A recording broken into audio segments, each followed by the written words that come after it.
For Andy Reid and Gary Kubiak, here's the math to the moment in the AFC West. You see what is at stake by virtue of that Oakland win. Kansas City with a big edge. If they get the win, they're 3-0 and have beaten everyone in the division. The Broncos, of course, hang their hat on their defense. A big part of that, DeMarcus Ware. A short time ago, he spoke to Michelle Tafoya. DeMarcus, 10 games into the regular season, and you're still in position to defend your Super Bowl championship. Defense propelled you last year. It appears it's going to have to do the same thing this year. What makes you confident it can? You know what? We just take the mentality of this game. Every game from now on is a playoff game. We got to take it that way, and defense wins championships. We got to take that mentality, same formula, and keep rolling. This is a huge division game. A win tonight keeps you within a game of the Oakland Raiders. What's the sense in the locker room about the magnitude of this one? Like I said, the magnitude of this game is saying this right here is a playoff game. It's a must-win game for us. And this right here will put us over the top, put us to the next level. And it's a proven point, especially coming off a bye week, of who we are. DeMarcus, thanks so much. Thank you. And the Denver defense gets back two key players tonight, cornerback Aqib Talib and defensive end Derek Wolfe. The Chiefs, on the other hand, are without three key parts of their defense. Linebacker Dee Ford, who came into the week tied for the league lead in sacks, is out, along with defensive end Jay Howard and starting nickelback Steven Nelson. And offensively, the Chiefs are without Jeremy Maclin for the third straight week. That's a challenged offense, Michelle. 3 touchdowns the last 3 games. You can see how Michelle is bundled. It is cold. It was colder before because the wind kicked up coming across the field. The wind has died down for now, so it's more pleasant than it was when Cairo Santos, the Chiefs kicker, and the rest of the specialists were warming up. Cody Latimer is inactive for Denver, so Capri Bibbs is back deep to receive. Flexed into the best matchup of the week. Pair of 7 and 3s, the Chiefs and the Broncos. And off we go on a Sunday night in Denver. And as with so many kickoffs here at altitude, it goes all the way back. It's a touchback, and we'll meet the Denver offense. Trevor Simeon, Northwestern. Devontae Booker, Utah. Andy Janovich, Nebraska. Demarius Thomas, Georgia Tech. Emmanuel Sanders, SMU. Virgil Green, Nevada. Russell Okung, Oklahoma State. Max Garcia, Florida. Matt Paradis, Boise State. Michael Schofield, Michigan. Tyson Brylow, Colorado State. And we'll watch Sombrero, and that right tackle position could be a rotation of players there. They haven't been good, and we know the Chiefs off the edge are very good. Simeon starts from the 25, gets it to the fullback, Janovich, and he will not get back to the line of scrimmage as Derek Johnson, the veteran, pulls him down. Well, Trevor Simeon, of course, you remember the story from the opening night. Here's the kid out of Northwestern who took only 1 snap last year and then becomes the starter for the Super Bowl champs. He's played a little bit better on the road than he has at home. Only 2 of those 12 touchdown passes have come here. The big bump in the road was an injury to his non-throwing shoulder, his left shoulder in week 4. Missed a week, came back after that. Hasn't been as good, but he's feeling better because of that bye week. Second down, and this throw complete to Demarius Thomas. Will be a couple shy of the first down in front of Ron Parker and this Kansas City defense. Raheem Nunez-Roches, Southern Miss. Dontari Poe, Memphis. Chris Jones, Mississippi State. Justin Houston, Georgia. Derek Johnson, Texas. Rameek Wilson, Georgia. Tamba Hali, Penn State. Marcus Peters, West Oakland, California. Eric Berry, Tennessee. Ron Parker, Buford High School. Philip Gaines, Rice University. And on 3rd and short, it is Houston coming in to make the tackle. And for the preliminary spot, looks like the Broncos are going to be short on 3rd down. Justin Houston coming hard off the edge. They are happy to have him back in the lineup. Makes a play right off the bat. Here he comes. Almost hard to believe he could get there before the back did, but he did indeed. And this is a guy that had 22 sacks on his resume just a couple of years ago, and he is feeling much better. Tyreek Hill's been a game changer. There's a snapper change. Thomas Gafford, who used to be the snapper for the Chiefs, snapping for the Broncos, and sent it back to Riley Dixon, who hit a great kick. Flag is down as Hill is pulled down back inside the 5-yard line. Well covered Will Parks, who was a big part of that 2-point conversion we talked about at the end of the game in New Orleans. There on coverage, Pete Morelli's the referee. Holding. Number 35, the kicking team. 10-yard penalty. Repeat, 4th down.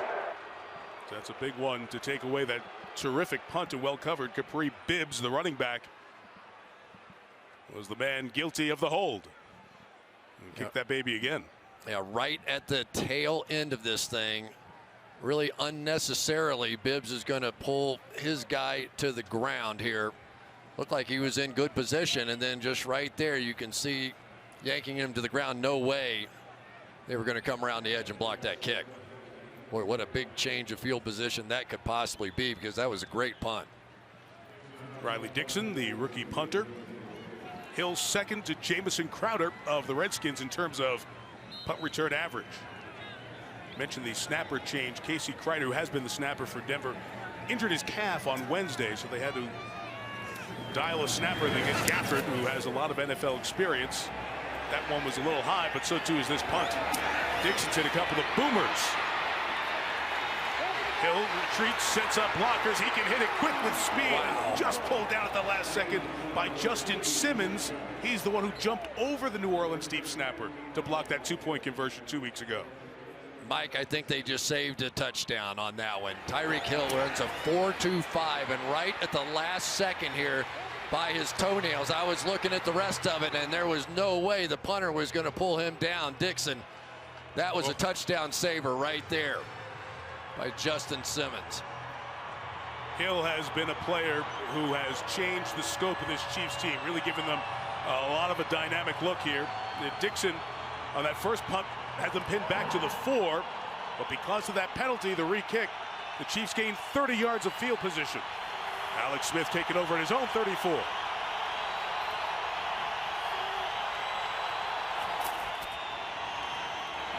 Spencer Ware gets the first down carry. It'll go for about 2 yards. Jared Crick the tackle, and here's the Chiefs offense.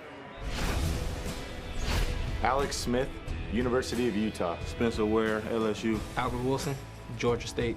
Chris Conley, Georgia. Travis Kelsey, Cleveland Heights, Ohio. Demetrius Harris, Wisconsin, Milwaukee. Eric Fisher, Central Michigan. Zach Fulton, Tennessee. Mitch Morse, Missouri. Laurent Duvernay-Tardif, McGill University. Mitchell Schwartz, Cal. The big reason that they brought in Schwartz, in part his performance against Von Miller last year when Schwartz played for Cleveland. Extra offensive lineman here to block, and the carry for Ware will only gain a couple of more yards. TJ Ward up on the tackle. Chris, a lot has ailed this Kansas City offense for Andy Reid. This is one down that's been a tough one. Yeah, and one of the things we're seeing already out of Andy Reid is he's trying to put his offense in a little better position for third down. They had an extra offensive lineman in the game. They're going to try and be very patient with this running game tonight. But now you're sitting here at 3rd and 6, and here come the pass rushers. And Miller, you got Ware, and even Shane Ray, who's a good pass rusher, adds to the mix. Sarkandrick West, the back, 3rd and 6. Here come a whole bunch of Broncos. 6 come. Smith's throw is incomplete. He tried to get it to Albert Wilson, but was well covered by Chris Harris Jr. And it's a 3-and-out to open for KC. One of the best rushers in the National Football League happens to play safety. TJ Ward is going to come right up the middle here and put some pressure on early and just forced Alex Smith to get rid of the football. So as advertised so far, here we go with some defense. They're both really good at it. Dustin Colquitt, remember his brother Britton used to kick here in Denver. He's now kicking with the Browns. Good job fielding that snap as he's able to get it away. 48 on the kick. It was a tough catch of Jordan Norwood, but he brings it in. And the Broncos will take over inside their own 15-yard line.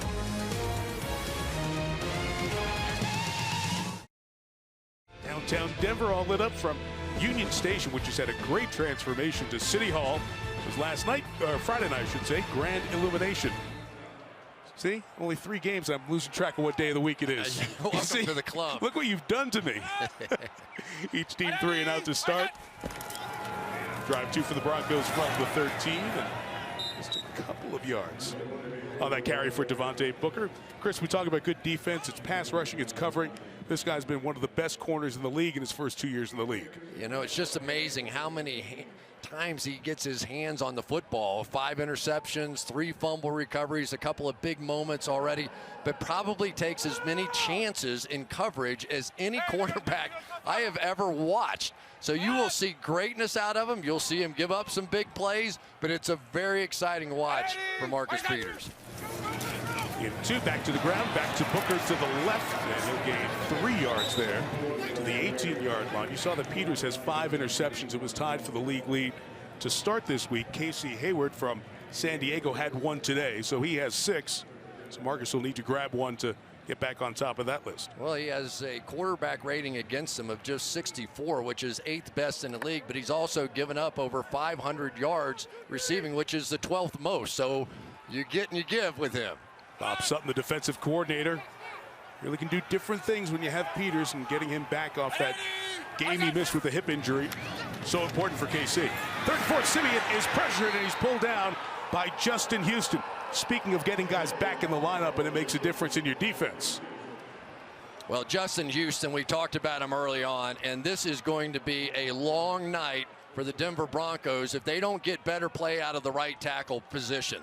They've been playing Donald Stevenson there. He went to the bench. Ty Sambrailo comes in. Sambrailo has struggled this season trying to get pass protection. So for Justin Houston, he could end up having a big night tonight, and he has already started that way. Last week, first game back after the ACL and LCL injuries kept him out. This time, Riley Dixon does not hit as good a punt. It's a big directional kicking night. At midfield, it'll bounce out of bounds. So it'll be very good field position for Kansas City. Punt of only 35 yards.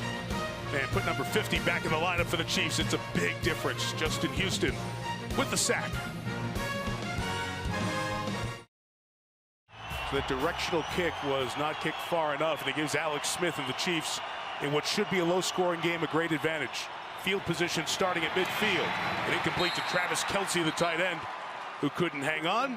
Let's meet this very good Denver defense.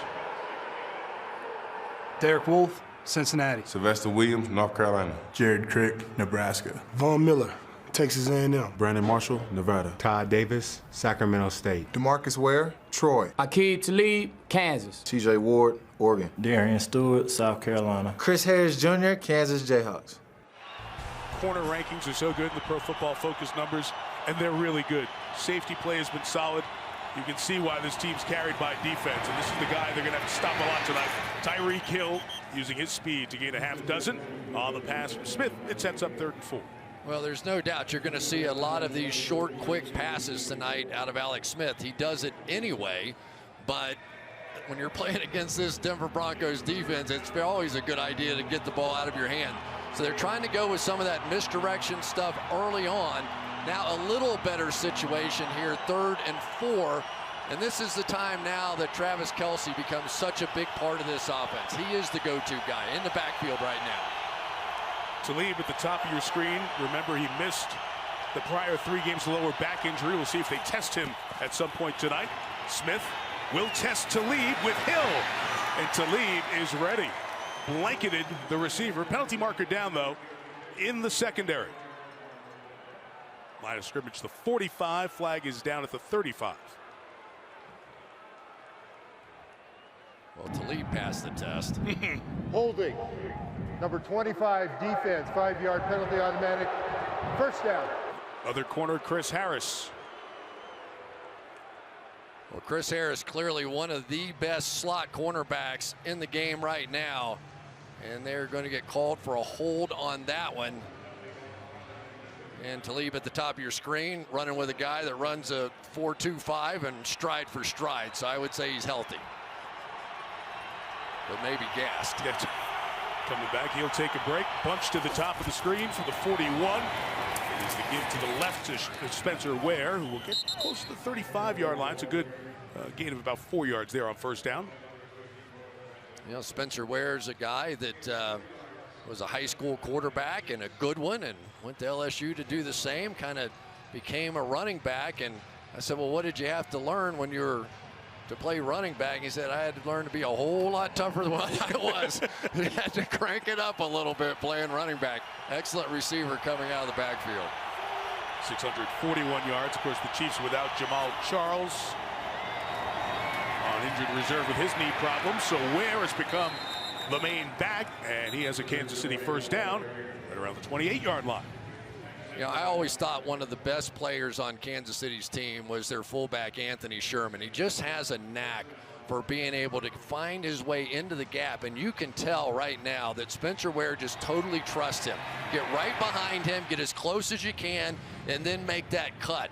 And that's when you get that great confidence thing going as a running back, when you don't have to think so much. You just trust that fullback.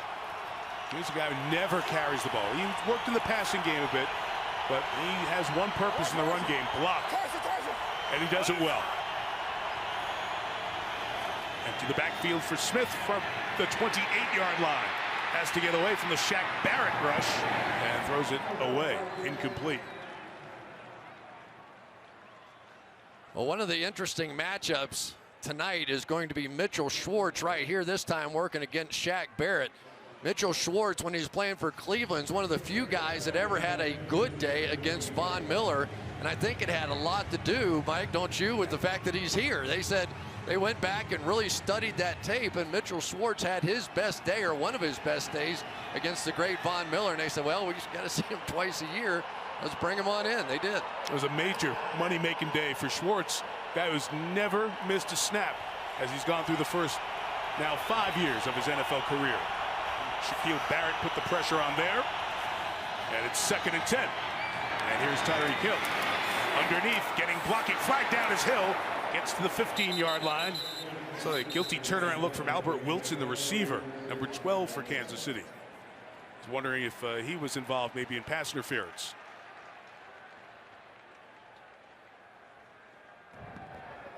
Pass interference, number 12, offense.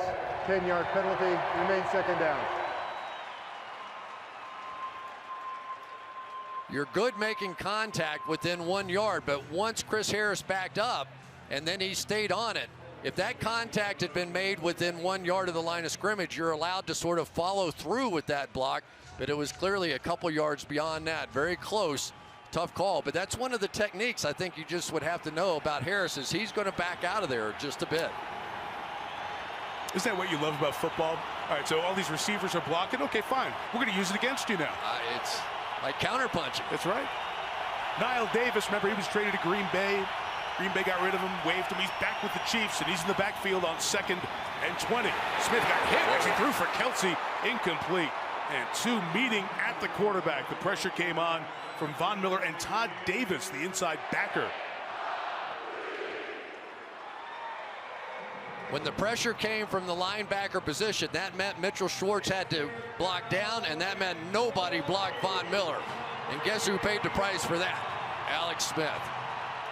Anytime you get a holding call or a tackle for loss and you end up in 3rd and a long, I don't think they're even remotely thinking about the 1st down. They're going to try and get 10 yards and kick a field goal here. Great point. 3rd and 20, place going nuts. Smith tries the crosser, incomplete for Wilson.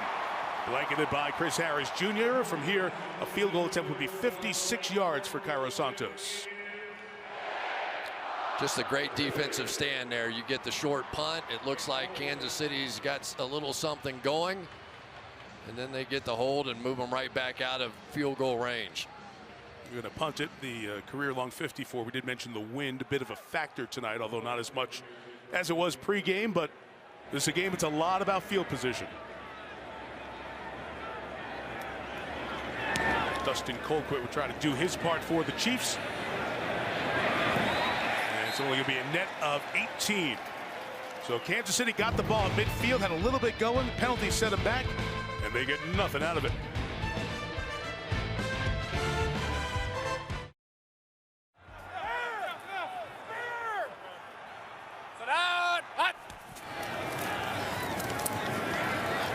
First down for Simeon, and his pass is incomplete. It was intended for Emmanuel Sanders, and we get a flag thrown with Phillip Gaines in coverage.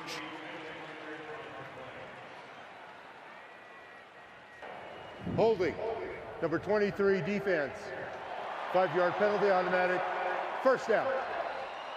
They ask a lot of these cornerbacks. This time Phillip Gaines going to go one-on-one against one of the quickest wide receivers you will ever see, and just a little grab on the top end of that route.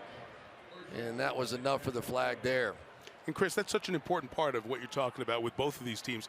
The offenses are okay because they understand we're playing to the strength of our team, the defense. And don't you think what Denver did winning the Super Bowl last year confirmed for Andy Reid, I'm good playing this way? Absolutely.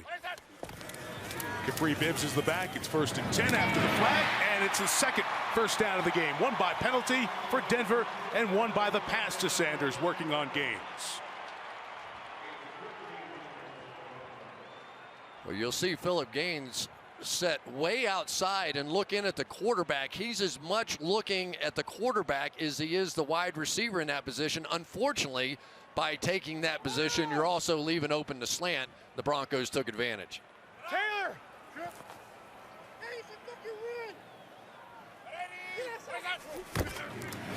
Zone 39, Simeon gives to Bibbs. Good run up the middle to the 46-yard line. Big stick by Eric Berry, who came up, and Bibbs is hurt. He's pushing and shoving behind the play, not related to the hit on Bibbs, who is still down. And the Denver athletic training staff out to see the second-year running back from Colorado State. Eric Berry came up with the big lick.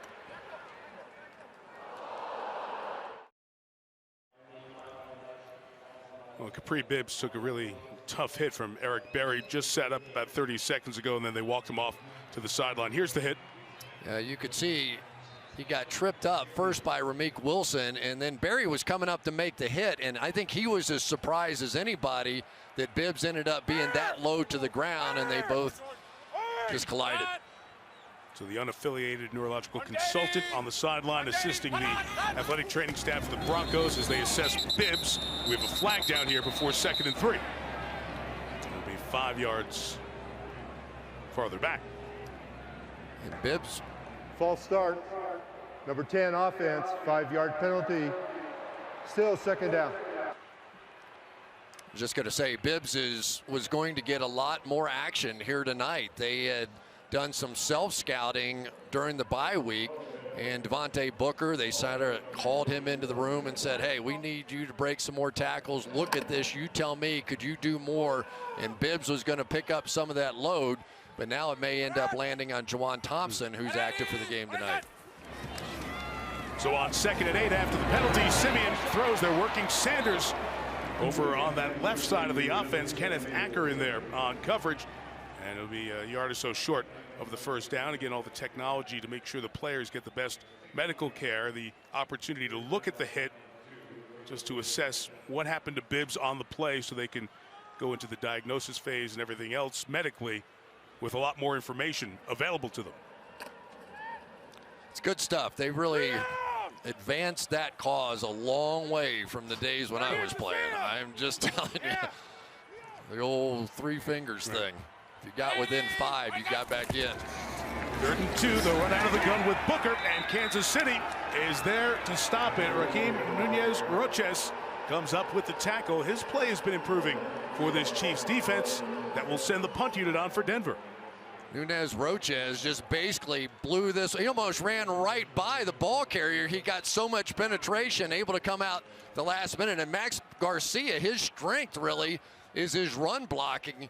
Man, what a play by Nunez-Roches. Well, Garcia right back. So that's the second time the Broncos have been stopped on 3rd and 1. And Riley Dixon will try to pin Hill back. Makes a fair catch at the 12-yard line. Punt of 42. As forecast, defenses dominating.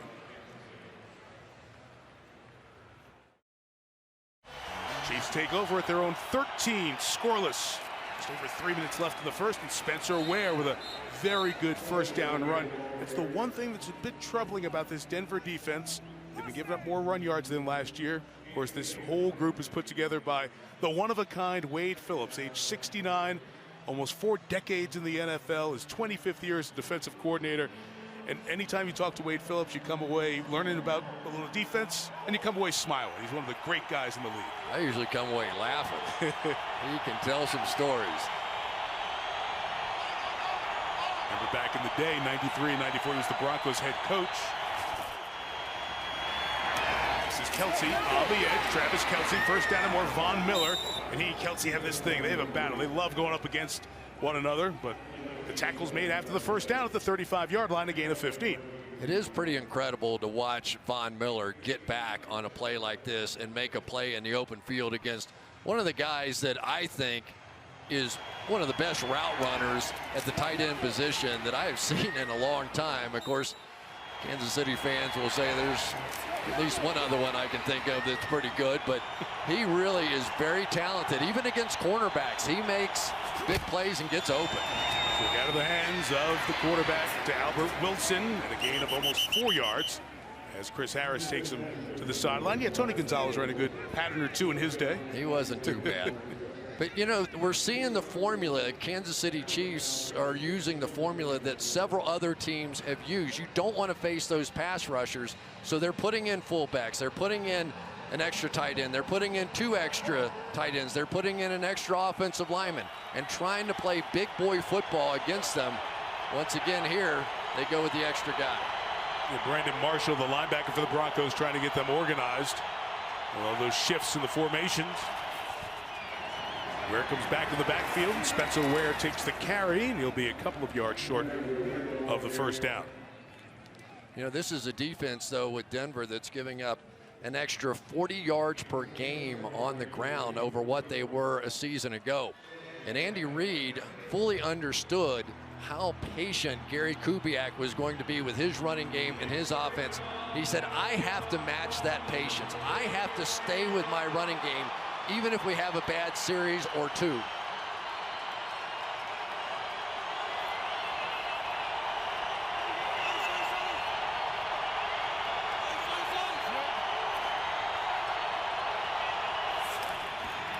Third and 2, and they will run for it and get the first down with Ware as he gets across the 45-yard line. So that run game has been effective, and we have seen teams find a way to move the ball effectively on the ground against Denver.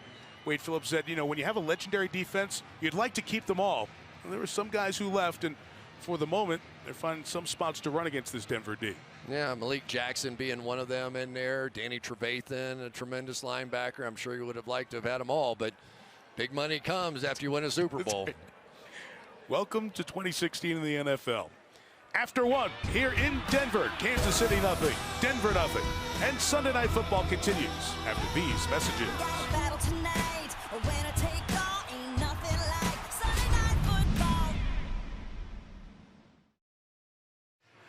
Al's called a game or two of this guy, John Elway, along the way. So many decisions that had to be made around this Broncos team. Everyone talked about the quarterback issue all year, but the players who you keep, as Chris was talking about, when you win a championship and others want the pieces that made you a champion. Quarterback issue is not over yet either.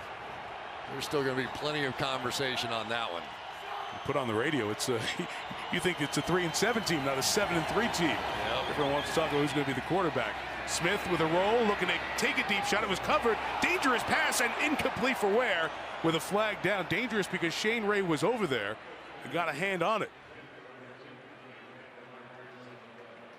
The Chiefs line might have gotten downfield a bit too far.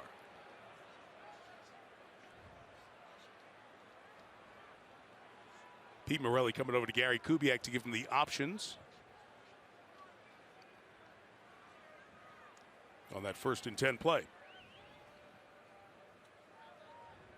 An eligible man downfield, number 75 offense. 5-yard penalty, still first step.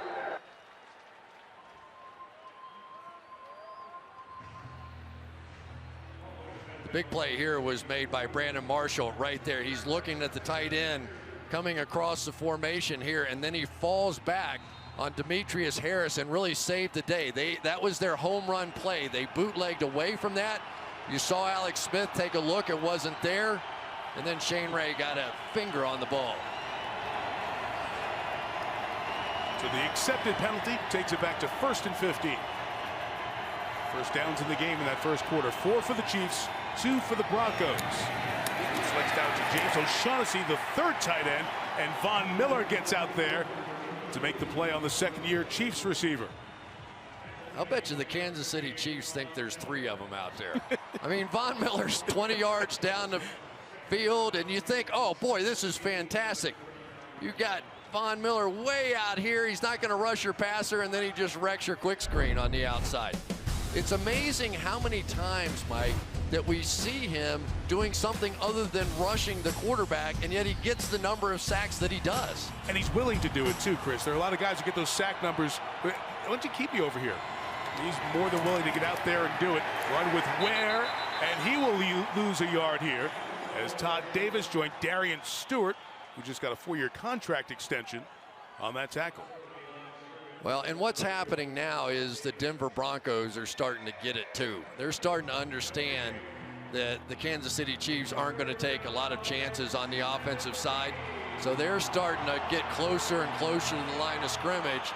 And Wade Phillips is going to start firing a few shots, especially right here.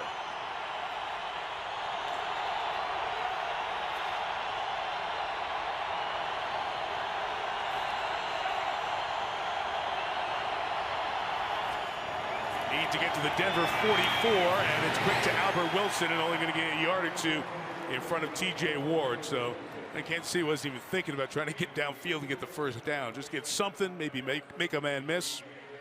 Is Denver defense too good right now? Yeah, I hope people out there can appreciate this game. You know, I mean, this is fantastic defensive football. I know people love when they score lots of points, but these two teams have so much respect for the other team's defense. 3rd and 14, that was a give up. Absolutely. Here we go in the flat. Let's punt it. Let our defense go win it for a while. Special teams, a play or two, a break or two is going to be the difference in this game. The lefty Dustin Colquitt kicks it. Jordan Norwood finds some space to get it as DeAnthony Thomas was crowding him. Another long field for the Broncos to start the second quarter. Scoreless. Talk about a defensive-minded game. If you have one of these cornerstones, they can change your defense. And in the same draft in 2011, Houston and Miller both have come and both have made a huge impact. You see where their sack numbers rank. J.J. Watt's the player with the most sacks since 2011. But they have been right up there. Remember the great Justin Houston, 22 sack season. And Von Miller, top 10 in the league, 5 of the last 6 seasons. And these are guys who get chipped, they get doubled, they get backs, they get everything to stop them, and they still change the game. Doing that so far. That'll help the Broncos' cause. Team's only had 2 first downs and 38 yards on their first 3 drives. Looks like Chris Jones was early. Defense, encroachment, number 95, 5-yard penalty remains. First down. Yeah, for quarterbacks, they call that self-preservation. You need that hard count every once in a while. Those pass rushers come after you all night long. But, you know, don't forget D. Ford was at least leading the league coming into today with 10 sacks, and he is not even playing in this one. If Justin Houston gets right, look out. This is 1st and 5, and the run to the left with the Devontae Booker will be short of the first down. Let's talk a little bit more about Houston. Well, Justin Houston sort of taken over, at least in the first half. It was an early 3rd down stop that he came up with that brought the punter out, then got the pass rush going. Watch the hands, how he's going to work his hands and rip up underneath. You know where we saw that? Pre-game warm-up. He's got that mask on that cuts the oxygen down a little bit, and people wondered, they were hoping actually here in Denver that the altitude would slow him down. Not so much. 2nd and 1, and the run up the middle with Booker gets them the first down, so that penalty put Denver at 1st and 5 and allows them to get a little breathing room here out to the 32-yard line. Yeah, that's the kind of run they're looking for out of Devontae Booker. It was really interesting during the bye week. They essentially called him into a room and put on some of his own tape and said, you tell me, are you breaking enough tackles out there? Are you giving us enough? And now here he comes out and makes a nice run there. Rookie from Utah tries to get to the edge, and he is held onto by Houston. Minimal gain. Yeah, the other guy they have in the game right now is A.J. Derby, number 83, the tight end, and they feel like maybe they've got a guy in Derby that can begin to stretch that field a little bit with the passing game. Virgil Green, an excellent blocking tight end, but they really need that sort of middle of the field threat, and they're hoping it's A.J. Derby. Came up with a couple of big 3rd down conversions for him a couple of weeks ago. And he also came in as Green came off, being looked at by the training staff. Simeon tries the slant to Thomas. It's incomplete with Kenneth Acker over there in coverage. So the nickel, Steven Nelson, is out, so they're down a corner. So a little more time for Acker, the third-year man out of SMU tonight. Yeah, and Acker's gotten a little playing time here lately. He took over the start for Peters a week ago, who was out with that hip injury, but can't play it much better than that. And that's one thing that is really kind of new to the league. I don't remember guys playing corner on slants coming underneath you. You think, oh man, how risky is that, because you're going to give up a big play. But time after time, those guys make that play. You just think about that big body of Thomas at 6'3", how often he's been shielding people. You see Bibbs is back in the game after that big hit. Capri Bibbs Denver was lined up next to Trevor Siemian. 30 seconds. As Denver takes the timeout, we check in with Michelle. Well, you guys have been talking about Justin Houston, and it's been about 10 months since he had surgery on his left knee. He told us it was a complete repair of his ACL along with a tune-up of the LCL. Now, the ACL is the most important ligament in the knee as it keeps the shin bone directly under the thigh bone. And the LCL is the ligament which keeps the outside of the knee stable when changing directions. And he began the season on the physically unable to perform list. And as you mentioned, Mike, only recently back. And Michelle, he was telling all of us, a little rusty in that first game out. But when you look at the snap count that he had for that game, 55 played against Tampa. Starting to knock that rust off pretty quickly. And he looks good tonight. 3rd and 9 for Siemian. Moved off the spot, he throws, and it's complete to Sanders for the first down. Emmanuel Sanders with the grab onto the Chiefs side at the Kansas City 47-yard line. Gary Kubiak's going to like that one. Trevor Siemian, one of the things that they were worried about since he hurt his shoulder in week 4 was that he wasn't moving around the same way that he was. He wasn't picking up key first downs running the football. There you see him very comfortably making that move. I would too with Chris Jones coming down at me, but that was the kind of play we saw him make the first 4 weeks he really didn't make in the last 3 or 4. On 3rd and 9, they picked up 20. And Siemian a first down throw, puts it up top, and incomplete. Acker was trying to get back 2 flags down as the pressure was coming. Oh man, Justin Houston's killing people out there. Number 74, offense, 10-yard penalty, still first down. The right tackle, Sombrero. Yeah, and Sambrilo is about to go to the bench because he just simply can't handle Justin Houston. He is a guy that tends to catch instead of shooting those arms out into the chest of Justin Houston using his strength. But you've got to believe now it's just a matter of time until Donald Stevenson gets another shot. Now, Stevenson's been struggling too. Clearly, that right tackle position has been the one that they just don't seem to be able to come up with an answer for. And Chiefs fans know Stevenson. He was with Kansas City his first 4 years. Houston right around him again and forced Siemian to step up into the rush, and a sack for Kendall Reyes. He used to be with the Chargers, started the season with Washington. Reyes gets a sack. Well, here we go, right around the edge one more time for Houston. And then what does that do? It forces Siemian to step up into the pocket, and Max Garcia, whose strength is run blocking, not pass blocking, just gets a handful of Kendall Reyes, and boy, we're seeing this go in both directions. You can't block him one-on-one. You got to give him some help at this point. Well, they have been trying. They've been chipping on both edges, but so far not enough. Really, Russell Okung has had a few problems pass protection too.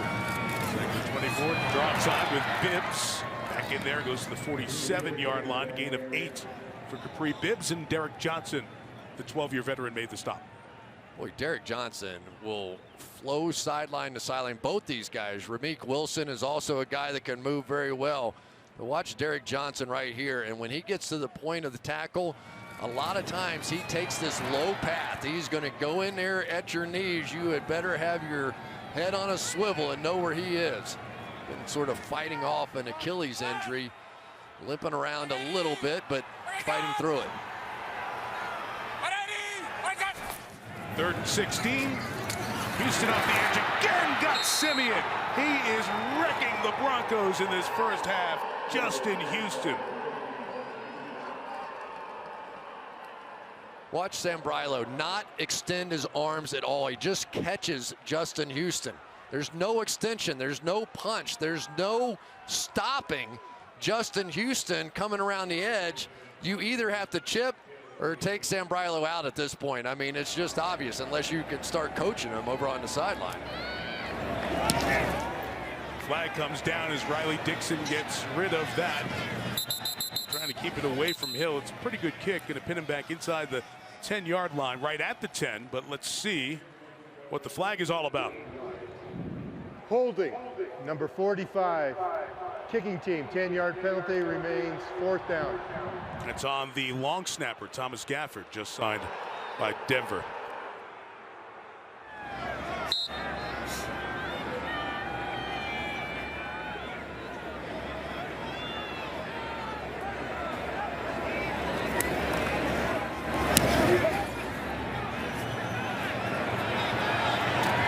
Again, a penalty is going to cost Denver field position. It's a good tackle in the open field by Benny Fowler, the backup receiver. But instead of being back at the 10, Chiefs are going to get it around the 33-yard line. You love defense? You've come to the right place on this Sunday night.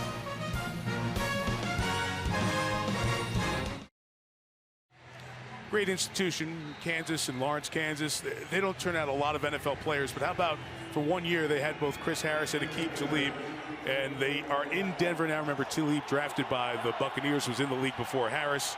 Harris undrafted. Turns out they've got as good a pair of corners as anybody in the league. Part of the Denver defensive story for the championship last year, the 7-3 start this year. Alex Smith and the Chiefs take over at the 34. That pass was deflected as he was trying to get it to Tyreek Hill. Sylvester Williams got his hand on it.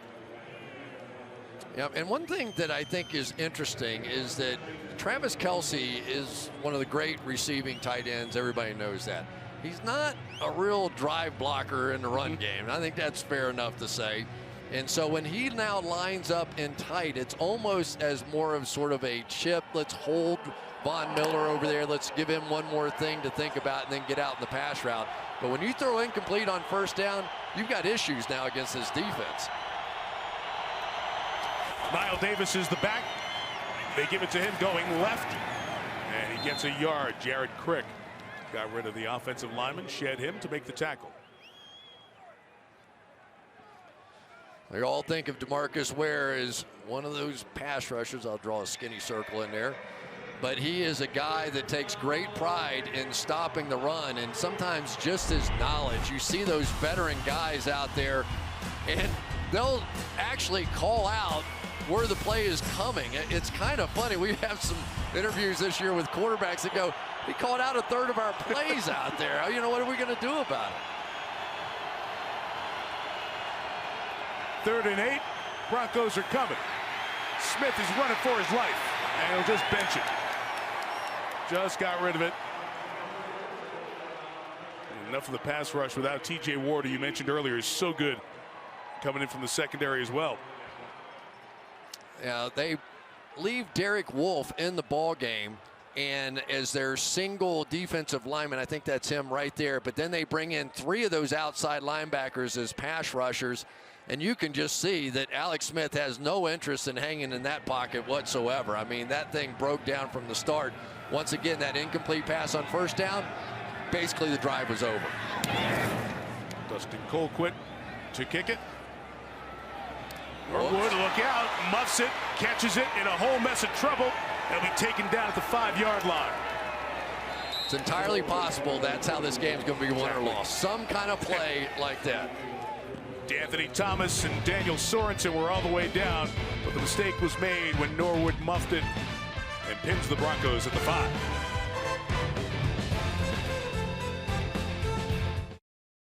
Well, you saw the problem Sombrilo had to tackle. Donald Stevenson, the former Chief, is in at right tackle, and on 1st down, Devontae Booker runs left for Denver and gains 3. You know, they're trying to get some of those stretch run plays going, and one of the key guys for that is their center, Matt Paradis. I think probably, along with maybe a couple other guys, the best center in football, so quick off the line of scrimmage. He basically doesn't practice during the week. He has 2 bad hips. He got a couple of practices in this week because of the bye week, and then shows up and just plays lights out week after week after week. 58% of their run yardage right around him. 2nd and 7, everyone out for Simeon. That pass incomplete, blanket coverage. Marcus Peters didn't give Emmanuel Sanders any space. Well, that's the best block we've seen all night. Here's Donald Stevenson right there. taking a shot at Justin Houston. At least he got in his way. That's pretty rock solid. And you've got to think that Stevenson, who lost his job, who was a former Kansas City Chief, he's going to be loaded for bear coming out here tonight. And he just has to load up against that bull rush. You've got to make Justin Houston use some moves, use something other than I'm just going to run over you. And there's Justin over here now on the defensive right side next to Tom Bahali. Maybe they got some game going on here on 3rd and 7. Here comes Houston. Ball is out, and it will be a safety. If it is, and it is recovered, finally held on to by Russell Okun. So the safety there, and Chris, you said it, that muffed punt and the bad field position. Houston gets what looks like his 3rd sack and puts Kansas City on the board. 2-0 Chiefs. Fitting in this game that Houston and the defense score first.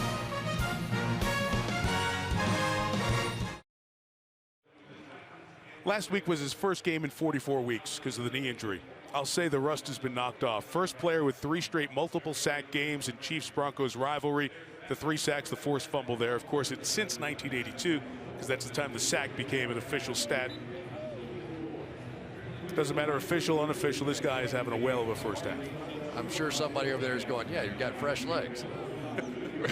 Believe me, nobody is going to love you forever on the bench. So after the safety, Broncos with the free kick, and Riley Dixon, the punter, will do it. He kicks it 65 yards, and Tyreek Hill will get room to run.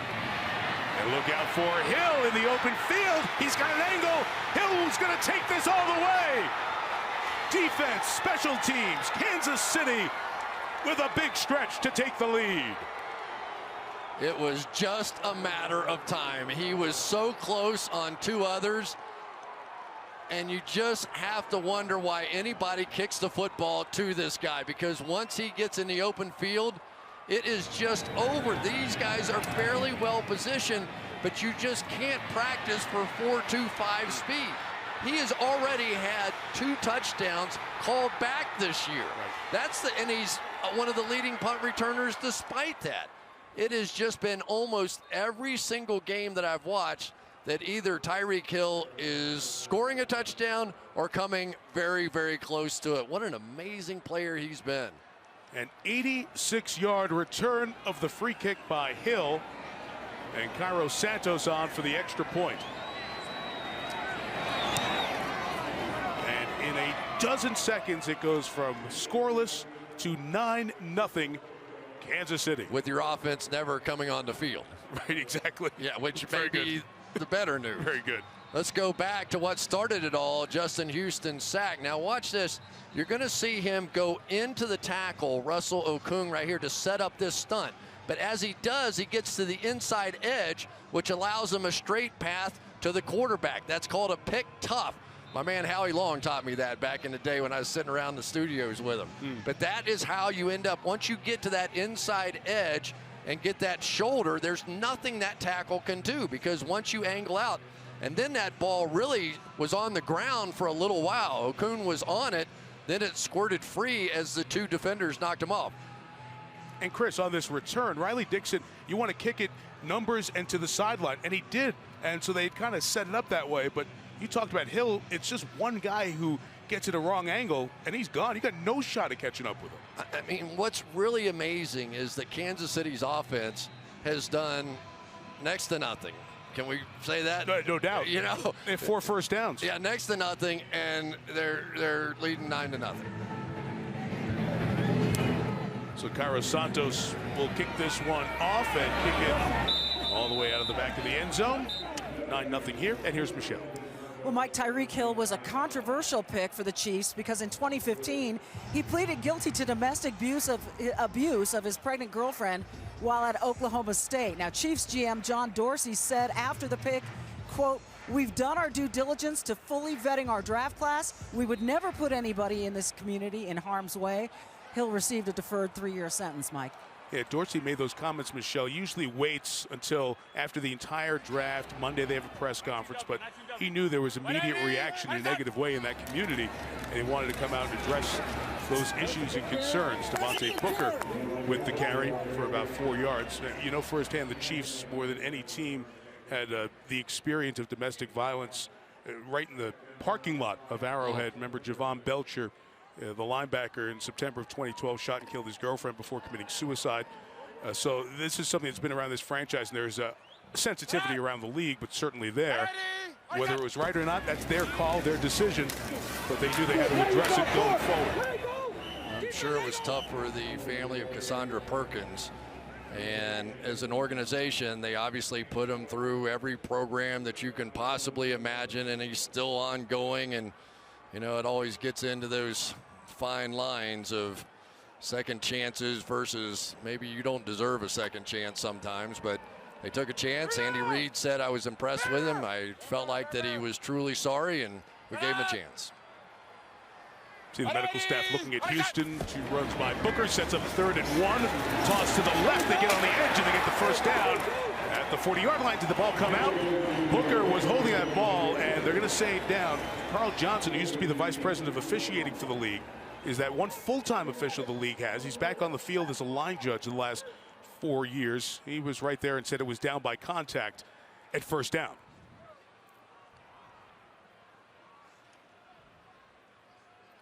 That ball is out, and because he fell back over the leg, I don't think a knee or anything ever went down. Do you see a clear recovery, though? That would be the question. Andy Reid staying right by the official, reaching towards that flag, does not throw it. They don't challenge. And Sanders hits it to Sanders, who got leveled. That's like a flag. Yeah, here it is. Here it is. So it's going to be a gain of 29, 14 on the play and 15 on the hit from Berry, presumably. Personal foul, unnecessary roughness, hit on a defenseless player, 15-yard penalty, automatic, first down. And as that happens, Justin Houston heads to the locker room for the Chiefs. Boy, anytime as a receiver you're getting held up by one guy and taking a shot to the other, you could see Eric Berry, I don't think it was helmet-to-helmet contact, gave him the old wagging finger there. No, definitely helmet to helmet. Sure. That's exactly what it was. Wow. So 29 with the penalty. With Houston out, Frank Zombo is the other edge rusher with Tamba Hali. The momentum here for the Denver offense. Simeon hit as he throws. Sanders has it again, and he will gain 8 yards on that one. It's amazing how the game has changed now that Justin Houston is out. They at least have time, and that's the thing about the Kansas City secondary. They're going to play man coverage. They're going to take a lot of chances. You think, boy, we can get some double moves on these guys. They try and jump routes. Marcus Peters does. Problem is you don't have time to do all that stuff.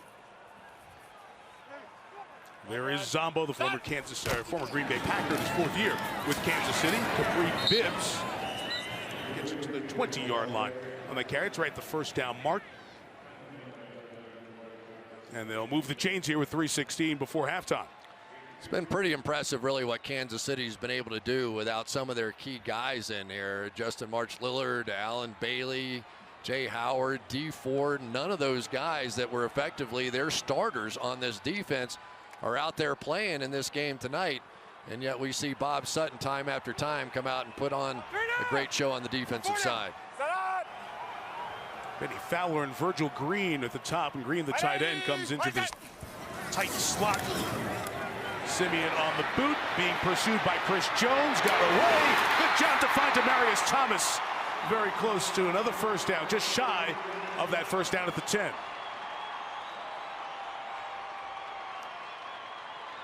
Trevor Simeon's best play of the night right there, because Chris Jones was all over him. Chris Jones did not go for that fake down the line of scrimmage, and he just simply was outrun by Simeon.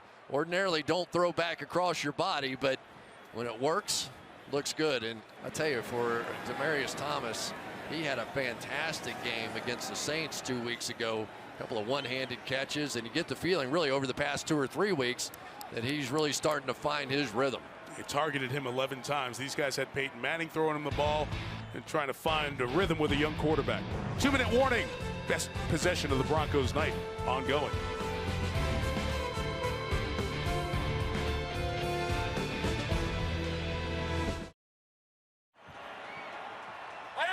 Just outside the 10, 2nd and 1 for Trevor Simeon, and the play killed with the flag.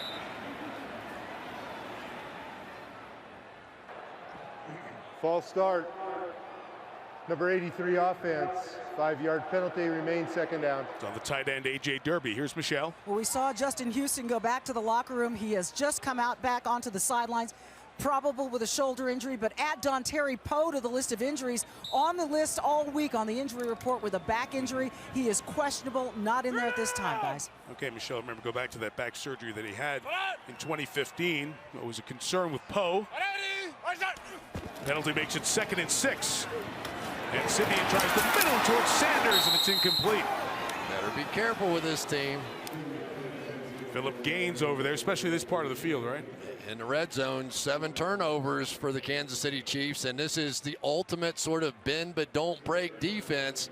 And there they are again. It's just uncanny how many times this season, you know, you think, oh boy, they're just running over this defense and they're marching up and down between the 20s, and then they get down in that red zone and they make a play. It's 3rd and 6. Gary Kubiak's team kept off the board in field goal range. We'd love to get a touchdown, get a little bit of momentum going to halftime.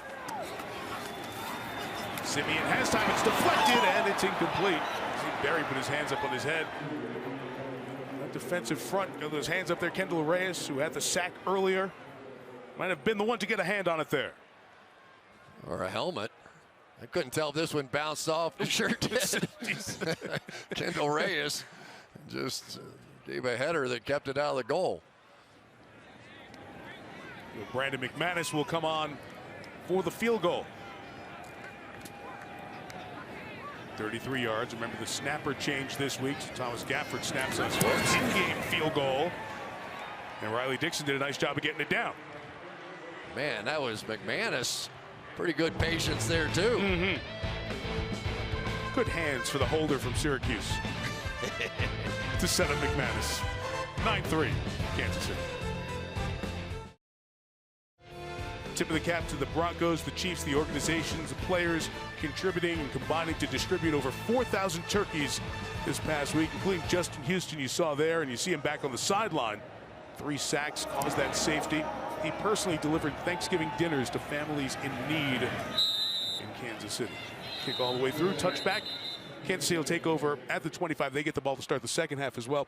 Chris, we saw what the Raiders did with Derek Carr. You're going to see those highlights again at halftime.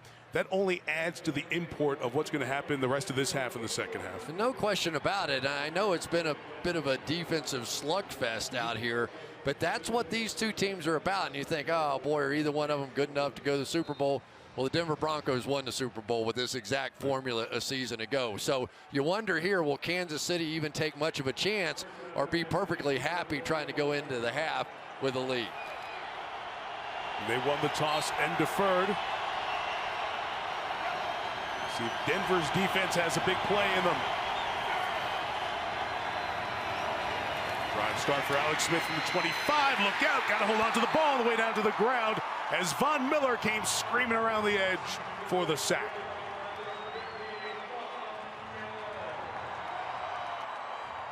Watch the way he works his hands coming around. So much for the shutout for Mitchell Schwartz.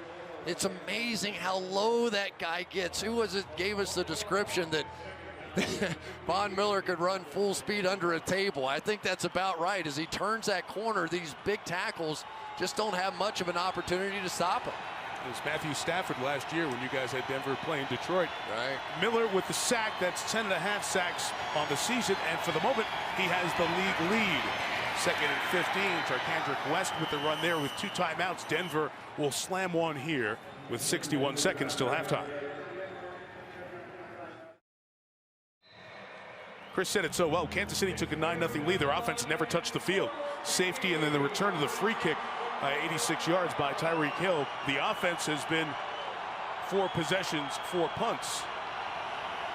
The Denver offense field goal drive was the first time an offense led a scoring drive in this game tonight.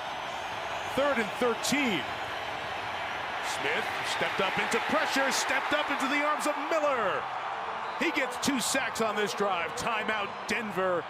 They'll get the ball back without timeouts.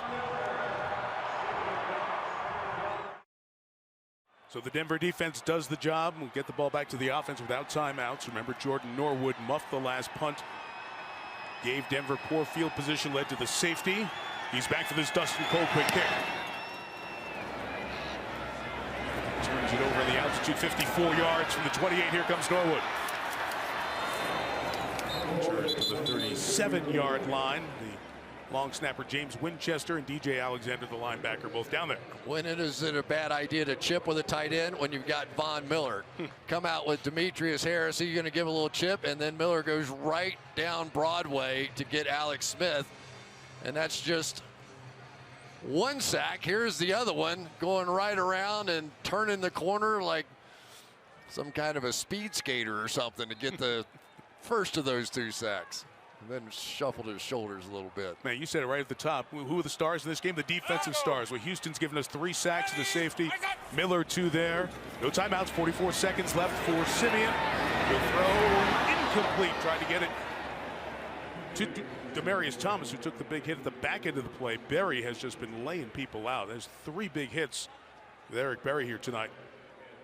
You know, and this is really an opportunity for Trevor Simeon. There's Justin Houston. I'm sure Trevor Simeon knows all about that as well. But, you know, Sanders and Thomas have had exactly one 100-yard game each this year, and that is certainly something they're not used to seeing out of this offense.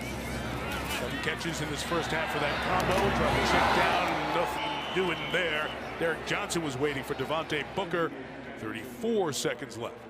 I'm going to tell you what, this is a violent game here tonight. We have seen some unbelievable hits. It's almost like these 2 defenses are playing against each other. You can just see the pride on each side of the ball, and it's which offense is going to blink. Of course, the Kansas City defense and special teams came up with 9 points, and they are just determined to win the game by themselves. I could just hear them on the sideline going, guys, forget about it.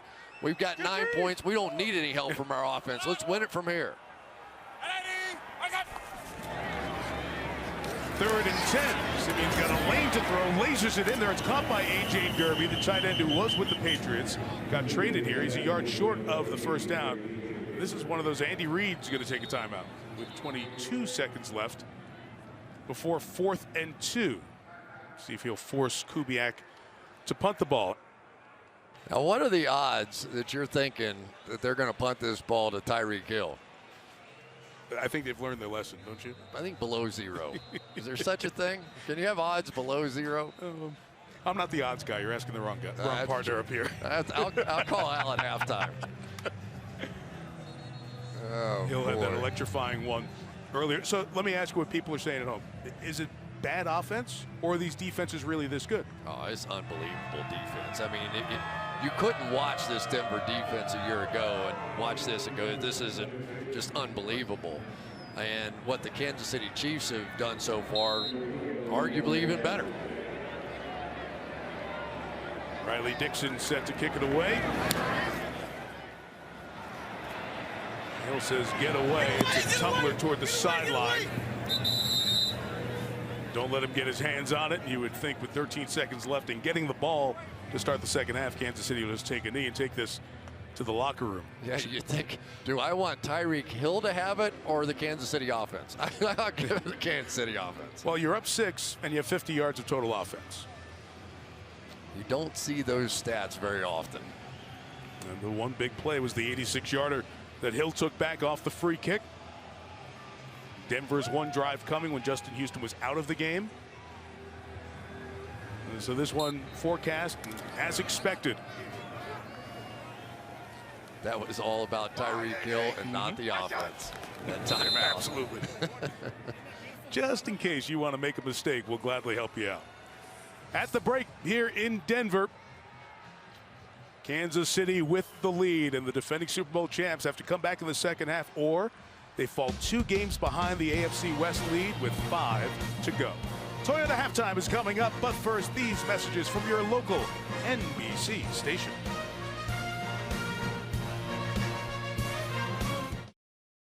Back in the altitude and the beauty of the home of the Super Bowl champion Broncos.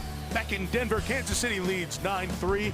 Justin Houston, you saw his work there as we started this second half. 3 sacks, the forced fumble leading to that safety. They only credited Von Miller with half a sack on the second one he got on that last drive. So he has a sack and a half, 11, leads the league. And when Hill took that back, 86 yards on the return of the free kick, it's the first time a team has scored on that free kick after a safety since the Texans did it 7 years ago.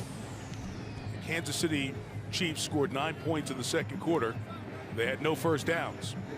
They have 4 for the game, but they have the lead. And as Chris said right at the beginning, this is a game about defense and a game about knowing who you are. McManus to kick to start this second half. Brandon kicks it. D'Anthony Thomas watches it go over his head. Well, these game wreckers on the outside have been doing exactly that. First, Justin Houston just making his way right through Ty Sembrilo, make the switch, and then, of course, he's ended up at least partially responsible for it all. So Von Miller said, if you've got that, I've got this. Coming around the edge there, and then coming right down Broadway there. I guess they may have given Derek Wolfe half of that, but that was mostly Von Miller there. So Kansas City will start from its own 25. Their back is Spencer Ware, and he'll go for 2 yards with his flag down. Ware, 8 runs, 29 yards. His longest carry was 7. The longest run in the game has been a 10-yard run by Denver's Devontae Booker. Pete Morelli tells you we're going that away. Illegal shift, offense. 5-yard penalty remains, first down.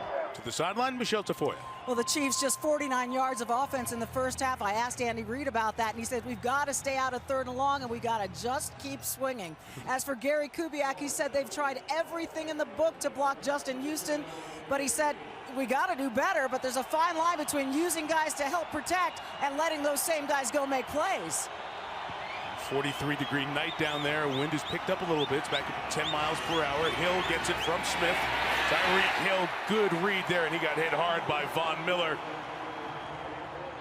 Can't catch him, send Miller after him. Not on my watch. Yeah, that's not Von Miller 1 or 2. This is Von Miller 3. He's the one responsible for the flat out here. You only got one of the greatest athletes in the world who makes a one-on-one tackle with no problem. Just, you know, whatever. I would pay him a lot of money. And I guess they did. They did. You know? I think they did. Highest paid defensive player in the league, and you can see why. Super Bowl MVP, 2nd and 14.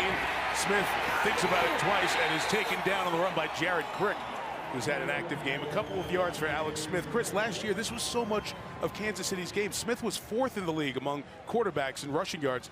Not so much this year. Yeah, you know, he had the concussion or whatever it was they ended up describing it as. And you just wonder if it's in his head a little bit. We talked to him about that. And the fact that he said, when I run from now on, I'm not sliding. He got his head banged on the turf 2 times in that ball game, and he said, from now on, all head first slides for me. I'm going to be a football player. Look at that impact. Only 6 yards a game. Those are a couple of first downs a game he would get last year in those 3rd down scrambles. Play clock running down, 3rd and 11. This one's going nowhere. Intended for Demetrius Harris. Denver had everything on lockdown, and it's a 3 and out to open the half for Kansas City. I mean, they are sitting there at 3rd and 11, and the defenders for the Denver Broncos are sitting down at about 7 yards. They don't think they're going to throw any pass any farther down the field than that because of the way their defense is playing right now. I mean, even those passes on 3rd down really aren't intended to try and get first down, so you might as well run it. Dustin Colquitt kicks again to Jordan Norwood. I said that a lot tonight.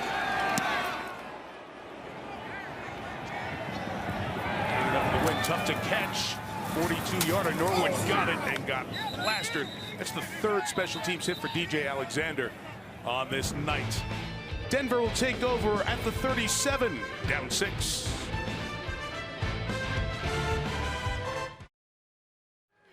Well, all these guys involved in it, you know the story from the offseason. Peyton Manning retires. Osweiler goes to Houston, so John Elway has to make the decision with Gary Kubiak. Where do they go with quarterback? Is it Mark Sanchez? No. They end up with Trevor Siemian, and now Simeon's got the opportunity of a lifetime. He's sitting on 6 weeks here, 5.5 games as he hands to Booker for this first down carry of 3 yards. What a chance, Chris. You can ride a great defense if the rest of the offense comes along to the playoffs and make a playoff run with this opportunity in your career, if everybody can get going. Injured Chief is Derek Johnson.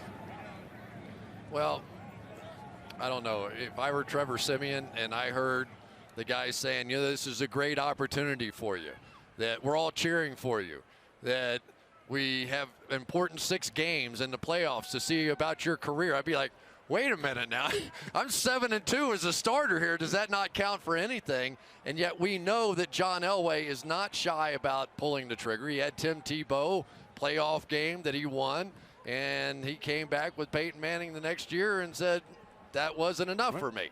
So John Elway is playing for one thing and one thing only, and that's a world championship. And if he thinks Trevor Siemian can get it done, he'll be the guy. If he doesn't, John will not be shy about pulling the trigger on that one. Derek Johnson helped to the sideline. DJ Alexander has been big on special teams. In his place, good cutback run by Booker. Best looking run of the night either way. First down for the Broncos onto the Chiefs side of the field. Well, there we are again, going right up behind Matt Paradis, the center. So many times, so many of their yards go right in the A-gap, right on either side of the center, and here we go again. Once your center can control that nose, you have a chance. And we mentioned 57. Alexander was in the game for Johnson. Gotten held by the fullback Janovich, but he couldn't make the play.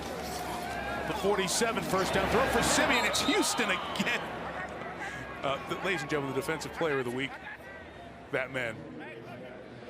Well, he's on tackle number 2 at this point in the game now. Donald Stevenson is going to get this inside move here.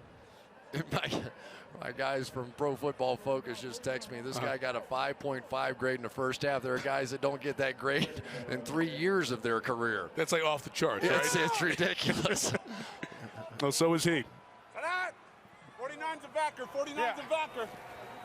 Well, we're about 49, we're about 50. 49, Daniel Sorensen, the linebacker. Booker threw one arm tackle, and then he's finally stopped. Tamba Hali is over there. Guy's been to the Pro Bowl 5 times, who really was very instrumental in Houston's development when he came in. Hali's been in the league 11 years now.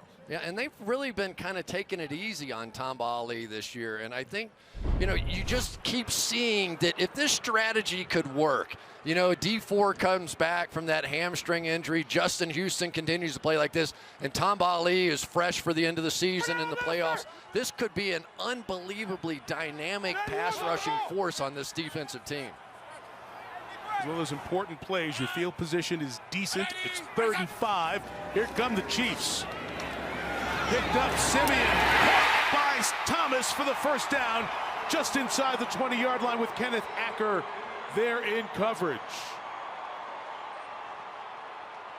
This time Justin Houston right over the center, going to try and come right there, and they're going to bring Ron Parker, I believe it was, right there. So it left one-on-one coverage on the outside. And if you want to know why teams do not want to bring that much pressure, is because these 2 receivers on the outside are simply too good. And remember that Steven Nelson is not in the game. He's their ordinary nickel guy. So that put Acker in that situation. 24, Siemian threw it the only place he could. Perfectly thrown ball there. Goodness gracious. No gain for Capri Bibbs. Goodness gracious. Do we even need to say who it is? Hey, if this were chess, you just take your king and lay it over. It's like, I concede, I'm done. I've had enough of this thing. Virgil Green takes his shot. Watch him try and come out. And there's Justin Houston again, just going through the fullback and the tight end, and doo-dah. What a night. I think he's feeling pretty good. Yeah, so much for the rust. 3 down! Hey, Ace! Off that ACL and LCL surgery on the knee that Michelle told you about in the first half. And this time it's DJ Alexander on the other side of the line of scrimmage. The second-year man out of Oregon State with the big hit on Bibbs. This time you're going to see the center, Matt Paradis, almost get surprised. Going to help here and try to get there, but it was too late. You got DJ Alexander just going to shoot that gap before Paradis could get back. Bibbs has taken some shots tonight. There have been some huge hits in this game, and you know, we've had a penalty or two, but for the most part, they're all legal shots. This has just been an amazing defensive game. Old school. Feels old school, doesn't Love it. Like the Bears and the Packers or something in the snow. And this was the division where they always put it up in the air and put up a bunch of points. Timeout, Denver.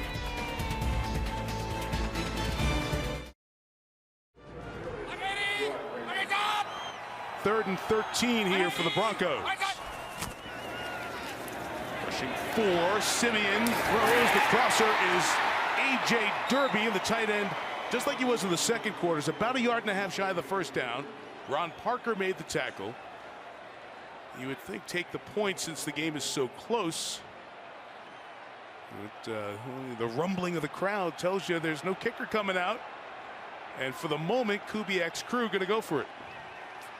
Yeah, it's just so hard to get down here. Your quarterback just makes a big play. Derby makes a big play to get it close.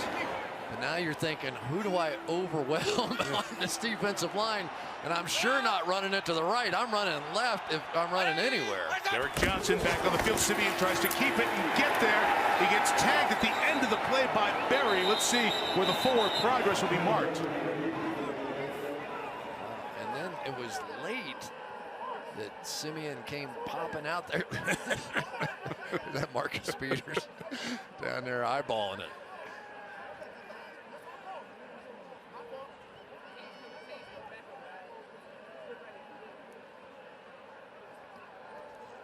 Did he get it there? I think that's the ultimate forward progress, because after that his knee would hit the ground. So let's see in our own minds if we can mark this thing. Looks like just short. Does he ever get to that 8-yard line? They give him a first down. They do mark the ball at the front end of the 8-yard line. I think you've heard plenty of conversation about marking the ball this weekend if you watch the Ohio State-Michigan game. And where do you get a spot? It's such an inexact science.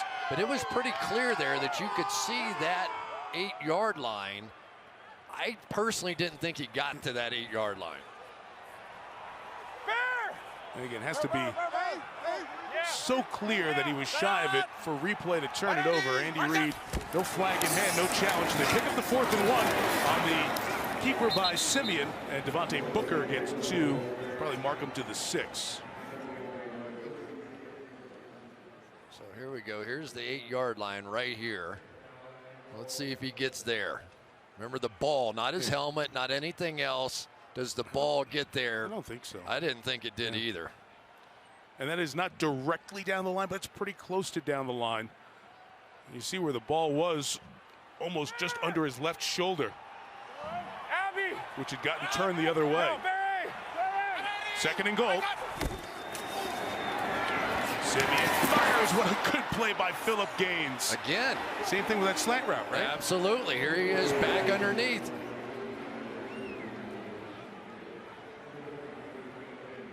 Here we go. Just goes right underneath the route. And that is multiple times. Good throw by Simeon, just a better play defensively. And I tell you, Gaines is not far away from reaching over there with 2 hands and grabbing one. He was in that position. Remember this defense, 7 turnovers down here in the red zone. Be careful. He's intended for Jordan Taylor. 3rd and goal, chased by Houston. Retraces his steps. Simeon's got room. Will he run it or throw it? Gonna throw it. End zone. Taylor. Touchdown. Jordan Taylor.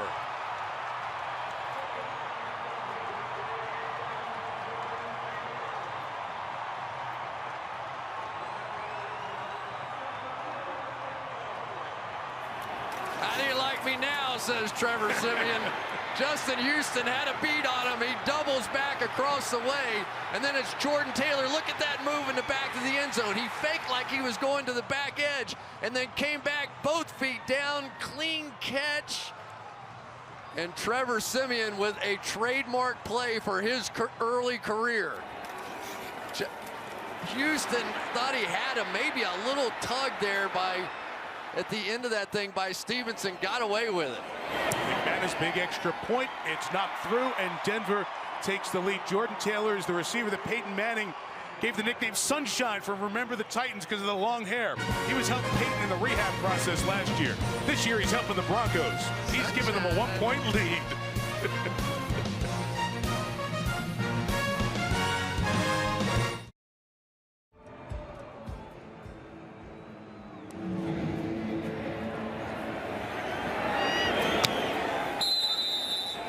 Touchback here. What a play this was on both ends. I'd like to binge watch this one for a little while. Watch Trevor Siemian escape here, and let's give a little credit to Donald Stevenson for staying with Justin Houston over there. But then it was Sunshine coming out of that late break. Almost 10 seconds that play took. Didn't quite approach the Donovan McNabb play in Dallas of over 14 seconds. But look at that little move, and that was the key thing. Gave him just enough space on the outside to come back and make that play. He got his first touchdown of his career in New Orleans. Comes right back with a huge one here. Chiefs take over at their own 25. It's Spencer Ware with the run. And it's about 4 yards. So we were talking about Taylor and Sunshine from Remember the Titans. It's such a cool story. He was working like triple days where his own practice, staying late, but he was getting there early as Peyton Manning was rehabbing from the foot injury. And Peyton would tell you he grabbed Jeff Hireman, who was a tight end who was on injured reserve with a foot injury, Taylor, who wasn't seeing much action, guy from the equipment staff, anybody so he can go through those workouts trying to get ready, and he did. Remember, Manning bought the suit for Taylor going to the Super Bowl, and Jordan got his own suit. But one of the reasons he's on this roster is because of Gary Kubiak's son, Klein Kubiak, who was with him in college, and said, Dad, we got to keep an eye on this guy. Klein's part of this football operations staff, and they got Taylor, and he's giving them plenty.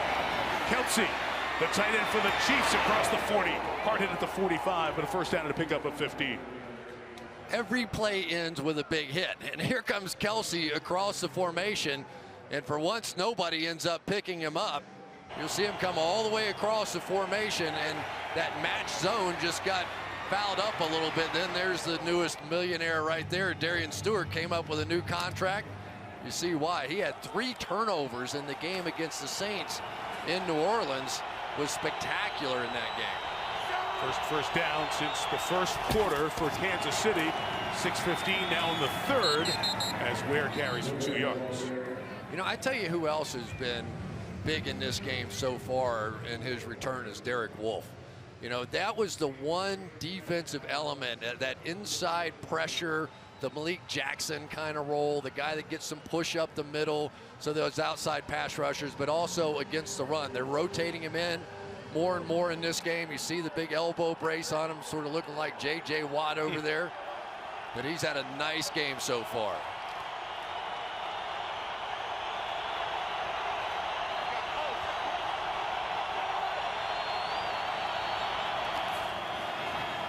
From the 49, Alex Smith for Kelsey, who was followed by Todd Davis, the inside linebacker. It'll be third down coming up. Yeah, and for Todd Davis, sort of taking over for Danny Trevathan in that role. We talked so much about Von Miller and his ability to rush. Well, check out what else he can do. He just drops back in coverage. You remember in the Super Bowl, that was maybe one of the biggest plays of the game. Him in coverage down the boundary and knocked that one away. The problem for the Chiefs, third down, has been a problem again tonight. Bet you Von Miller's not in coverage this time. Oh boy, T.J. Ward is blitzing.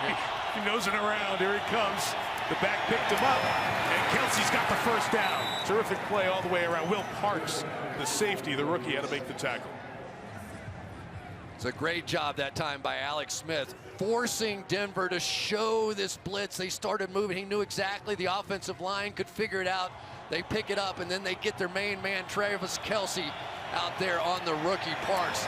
And Will Parks should not feel badly about that. I haven't seen anybody. Look at that move by Travis Kelce.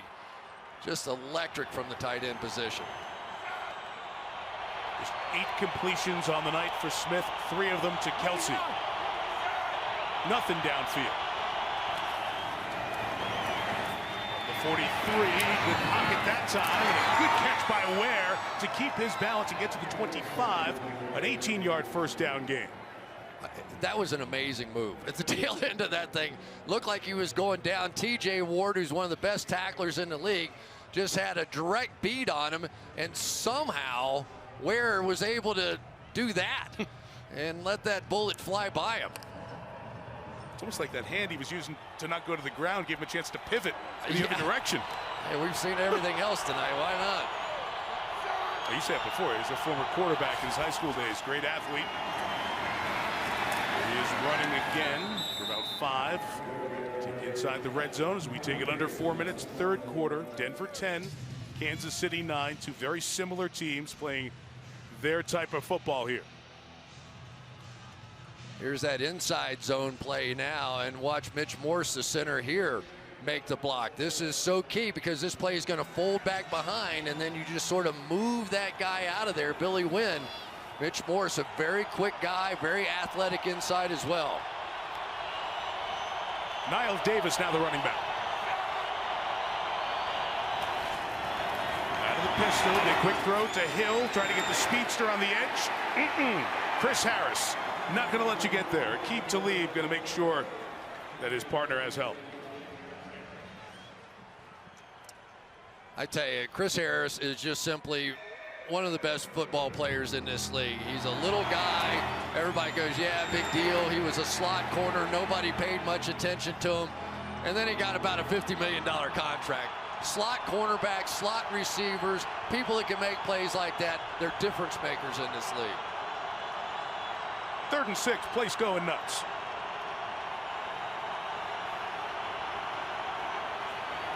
Smith 5 in the pattern. Underneath. Can Thomas get there? No. Talib. Terrific pursuit. A couple yards shy of the first down. Kansas City will attempt a go-ahead field goal. Here we go. Let's watch this right here. DeMarcus Ware on the outside. Look at that. Oh, my goodness. I mean, Alex Smith, we talk about him getting the ball out of his hands quickly. He has to. And then it was Talib first, and then Bradley Roby with the cleanup hit. It's going to be a 35-yarder for Cairo Santos, third-year kicker out of Tulane. Believed to be the first Brazilian-born player in the league. He was born in Sao Paulo.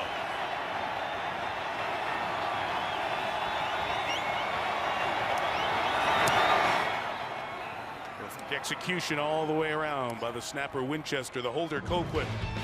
And Kansas City takes a 12-10 lead.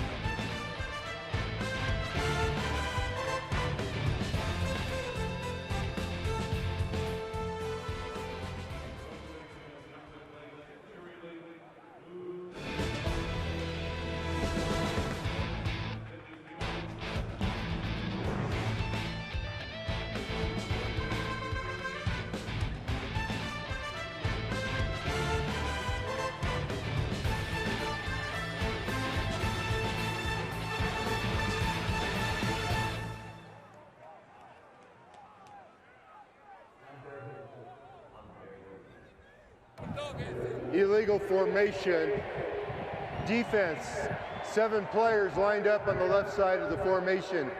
5-yard penalty, automatic first down. Result of the play is a first down.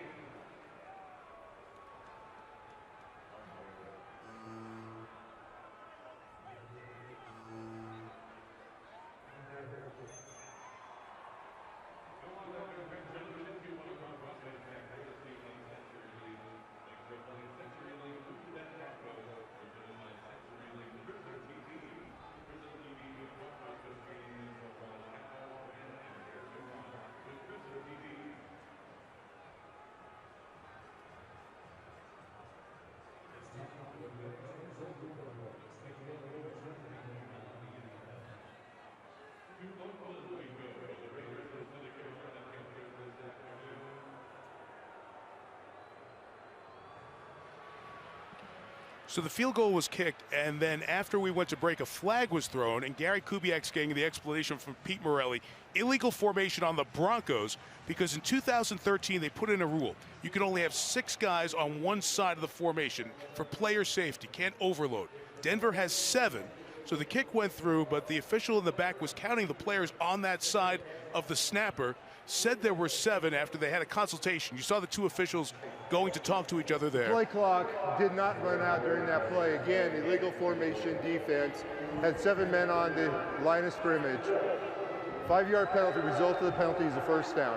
Because it was 4th and 2 at the 17-yard line. So obviously Kansas City takes the points off the board. So instead of being 12-10 Chiefs, it's Kansas City 1st and 10 at the Denver 12-yard line. And I think what Kubiak was saying was that the play clock expired, so it should have been a 5-yard penalty on them and then let them re-kick it. Alex Smith hops out. Spencer Ware going to take a wildcat snap here. Remember, he's a former quarterback. He's going to keep it here and run inside.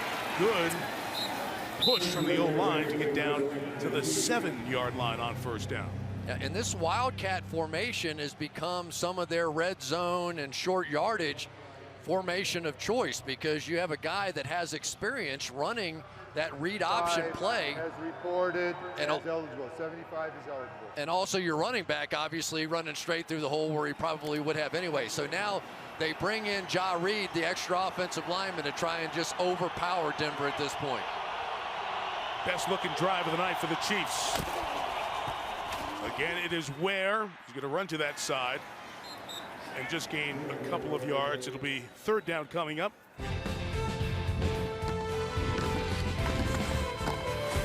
You asked for snow mass nearby Aspen, Colorado. Delivered.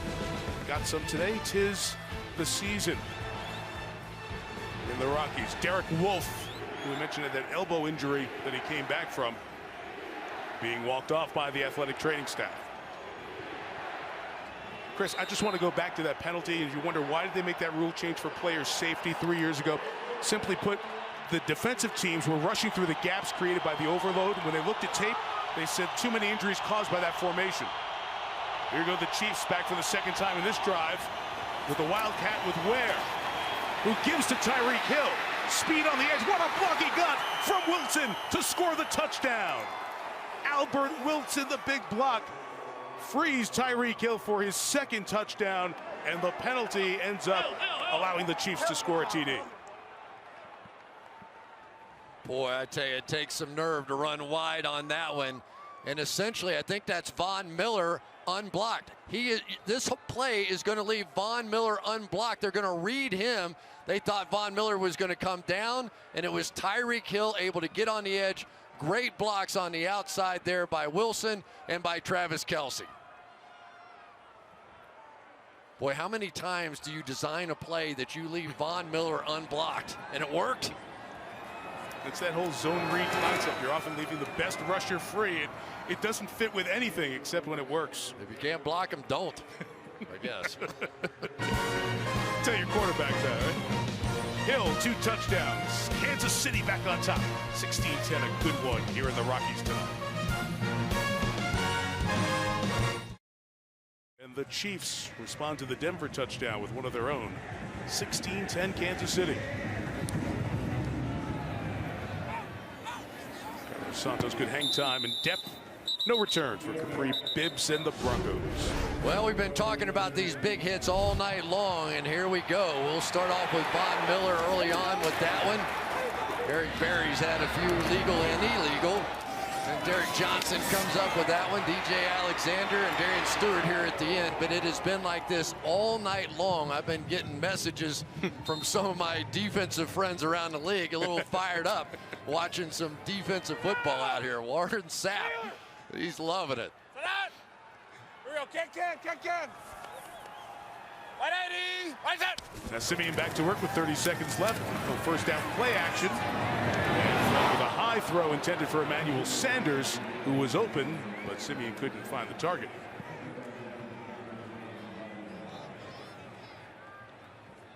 Well, there you see Clark Hunt back there, the Chiefs family. The Hunt family has owned the Chiefs for 57 years. You go back in the Hallises and the Bidwells and the Rooneys, and of course Clark Hunt over the year, his dad so influential. Lamar Hunt in the start of the AFL, which is the roots of the AFC West and all these teams. Papa was a good guy, and so is his son. Ditto. Caught by Thomas. He'll gain 7. And that should spin us down to the end of the third quarter. They'll make it 6. It'll be 3rd and 4 on the other side. Take a deep breath here, man. This is going to be fun. And the stakes are high. Yes, they are. Because if you don't win, you're 2 back in the West with 5 to go. After 3, Kansas City 16, Denver 10. Sunday Night Football continues after these messages.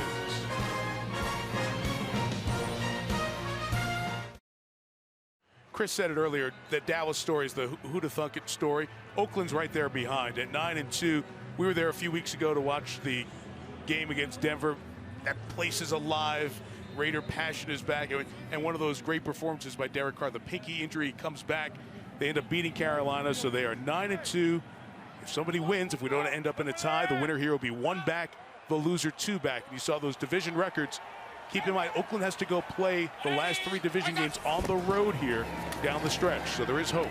Ali with the pressure. Simeon steps up in the middle. Jordan Norwood couldn't bring it in. Incomplete. And it'll set up 4th down. That's some play on the outside by Kenneth Acker, who's been filling in here tonight. They got 1 against them, but when you come up with one like that on 3rd down, straight man-to-man coverage, it's what it's all about. Just next man up. Here he is. 27 Acker. That's a good move right there by Jordan Norwood, but Acker was all over it. Riley Dixon kicks. Can keep it away from Hill.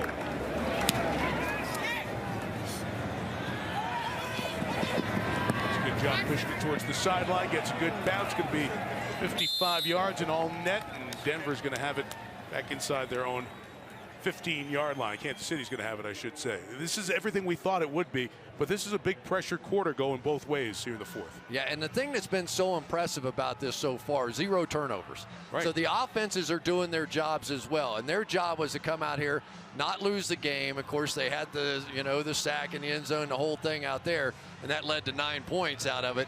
But for the most part, Alex Smith, and I know everybody wants him to throw it deep, and they want him to make big plays, but he's given his defense, given his special teams a chance to win the game. The dirty word in the quarterback industry, game manager. Oh, they hate it. But he's been terrific at it. It fits what they do. I wonder if Alex Smith hates it. Probably not. Not when the check comes. Spencer Ware with the carry in the game for you. You think about Alex Smith, and he had that carousel in San Francisco.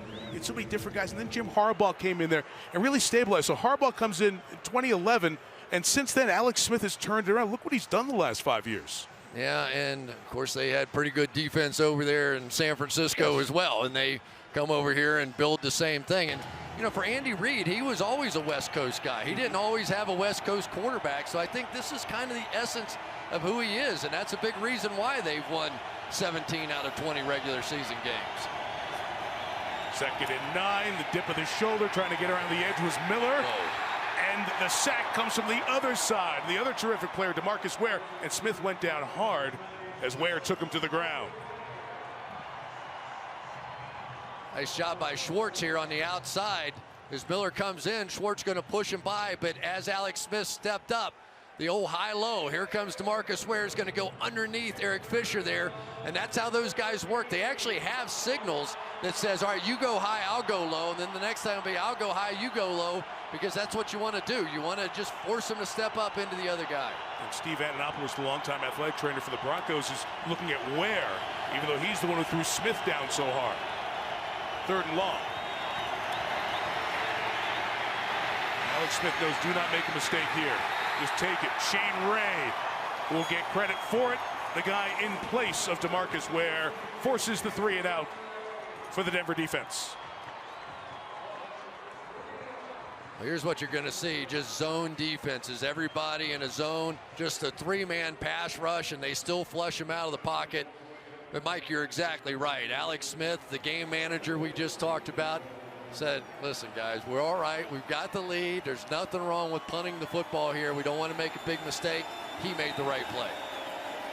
Dustin Colquitt to Jordan Norwood. Flag down. Movement by the Chiefs. Yeah, the Broncos had a block on. They had a play, and it made them flinch. False start. Number 14, offense. 5-yard penalty, remains 4th down. It's the rookie receiver, DeMarcus Robinson.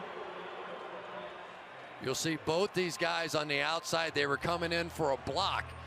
Had another guy come up from the outside, and they had a play on, and it just made him flinch. Yeah, you saw Benny Fowler, 16, also dove in from the left side, the bottom of your screen. Justin Colquitt backed all the way up. Gets rid of it quick. Not the distance on this one. Norwood's got to run up, and he couldn't catch it. It's Free who's got it. The long snapper Winchester down there for Kansas City, fighting with Jordan Taylor. And now everybody's in the pile. And it's Chiefs ball. DeAnthony Thomas was down there, and Norwood, who earlier had the muff that gave the poor field position, led to the safety. This time can't catch that one, and the long snapper Winchester comes up with it.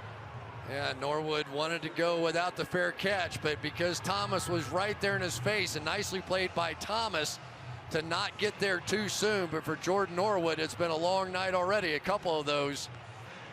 And we talked about it from the very beginning, right? This is a game that may end up being lost instead of won. And what a huge flip of field position there. It was Thomas who was there on coverage. Smith on first down, gives to Ware. Spencer Ware runs to the right, only a couple of yards. Long snappers often aren't in the news. Number 76, offense, 10-yard penalty, remains first down.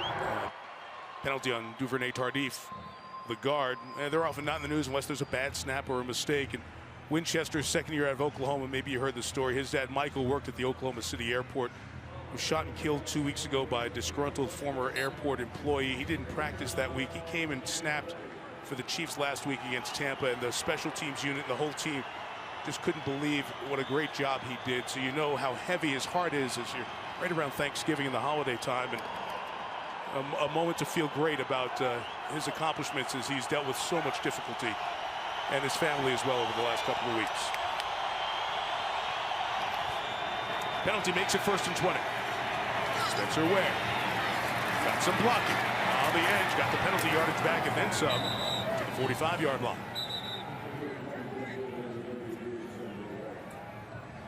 Well, for Norwood, he knows that he gave him a chance, but now's when you have to hope. And this great defense, and it is a great defense, can stand up. The hardest thing in the world is to make a stop, go to the bench, start drinking Gatorade, and go, what? And then it's like, get your helmet, you got to run back out on the field. Now can they make a stand right here in the middle of the field and get the ball back a second time? 2nd and 6, all the big people on the left over there. Niall Davis, the back. Fake it to him, trying to get to Kelsey, it was covered. And hello, somebody's waiting. My name is Von Miller. I'm telling you, this is some move on Mitchell Schwartz here. This is like one of those judo guys.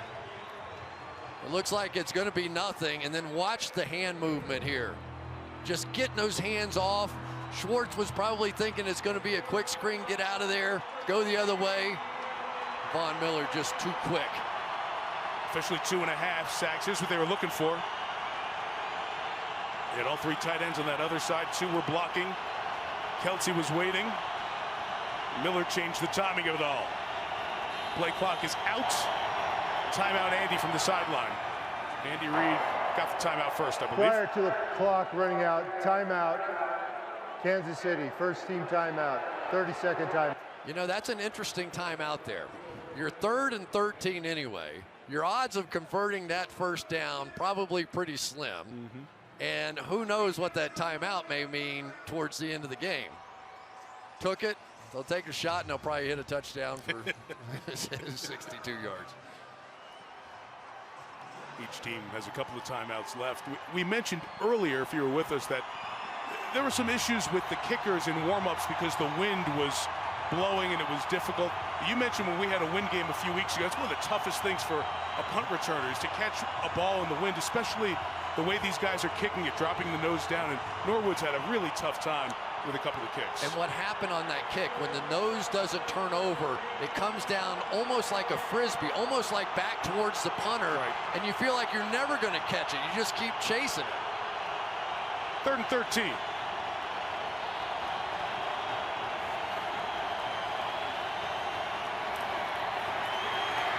Smith gets Kelsey crossing, won't go too far, pulled down by Chris Harris. Had his nameplate on the jersey in his hand as he pulled him down.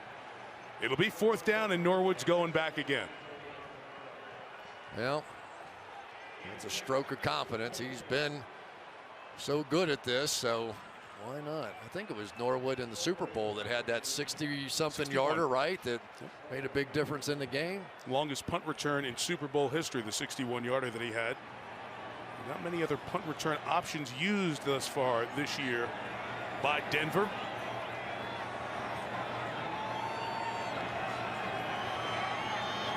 Dustin Colquitt trying to pin him deep. Norwood, fair catch. He can breathe again now.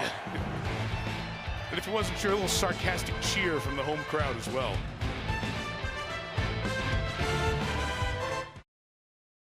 Denver Botanic Gardens have Blossoms of Light. Their display, a little sound, reactive LED light animations. Many ways to enjoy the holiday season. Kicking off in earnest. Hope you had a great Thanksgiving. Good way to wrap up the week. Good one here in Denver. Chiefs by 6. It's a carry for the rookie out of Utah, Devontae Booker. And Justin Houston has been everywhere. Is there again. No gain. Well, I think these two guys are pretty good players, Justin Houston and Von Miller. I did a lot of homework this week. I think I could have just learned 2 names and been all right calling this game.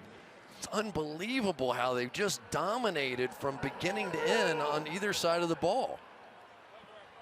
Such good defenses. You could take a lot of the AFC Pro Bowl team just from these 2 defenses. Boy, no doubt.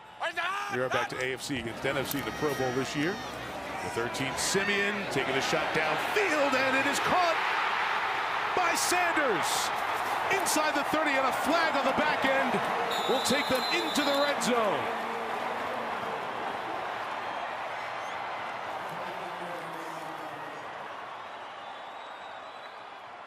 .64 on the pass and the catch. What a route that was. I'm telling you, what a route that was. Well, let's see if this flag's going to, I'm not sure which way this might go. I just assumed it was going to be on Denver on the takedown at the end here. Let's wait a minute. A couple of the Broncos players on the sideline looked unhappy with what they were hearing the call might be.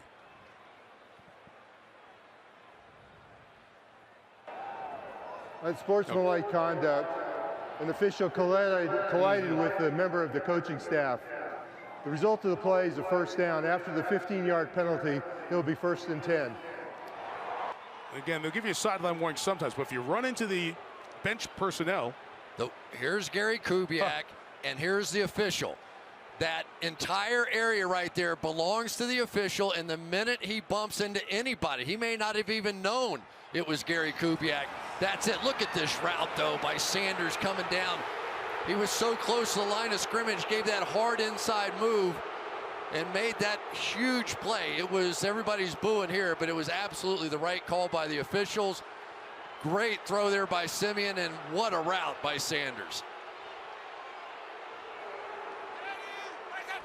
He was in the way, barely made contact.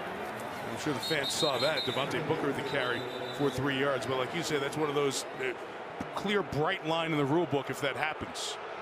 Yeah, because you have to give the officials, and really, in defense of Gary Kubiak, he's sitting there all the way at the other end of the field, and here comes the ball, and he just doesn't see the official either. And usually the head coach is the one that is the farthest forward on that line, and those are often the guys that have to watch out, as Mike Tomlin will tell you as well. That's right, from Thanksgiving night, Baltimore-Pittsburgh game on that kick return. It's a dominant quarter for the Broncos. Simeon going up top, flag down. Sanders got it for the touchdown. He beat Phillip Gaines twice on that drive. Let's check the flag.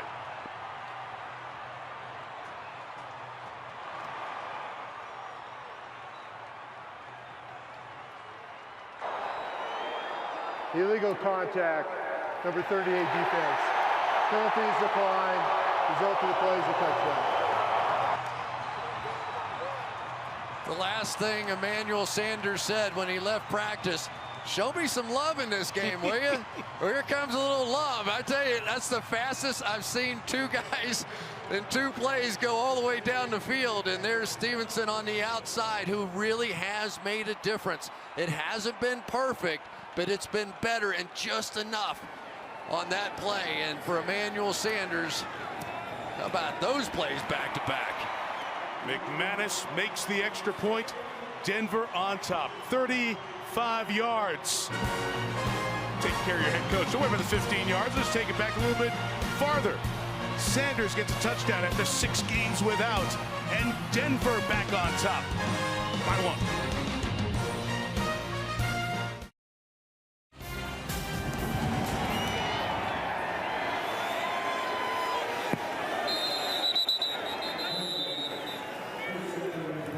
What happened on the touchdown, Chris? Well, you've got Eric Berry playing center field, and I think, as you'll see, Philip Gaines, when he crosses the goal line, is going to turn around, and he's looking at Eric Berry, who worked his way to the opposite side of the field.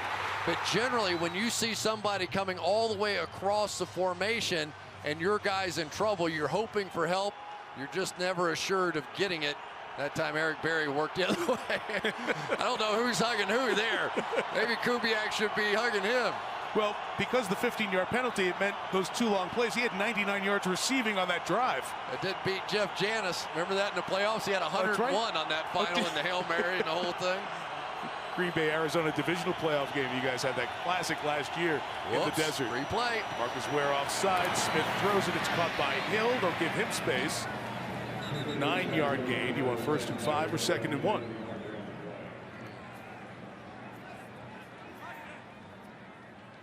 They'll probably take 2nd and 1. 5 yards is not assured. Offside.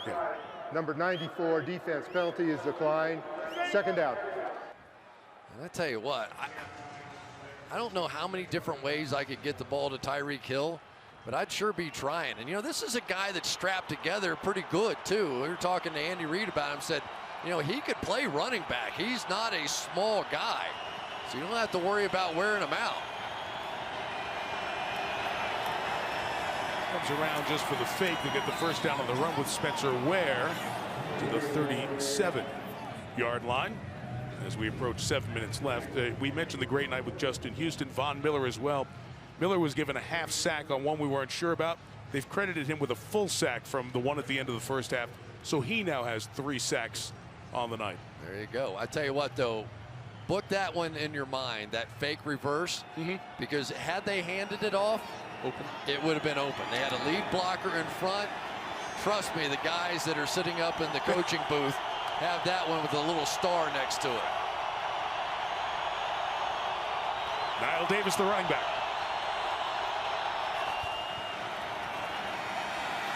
Smith had Davis to the left, trying to get to Kelsey in the middle, pass incomplete. Intended for Travis Kelsey.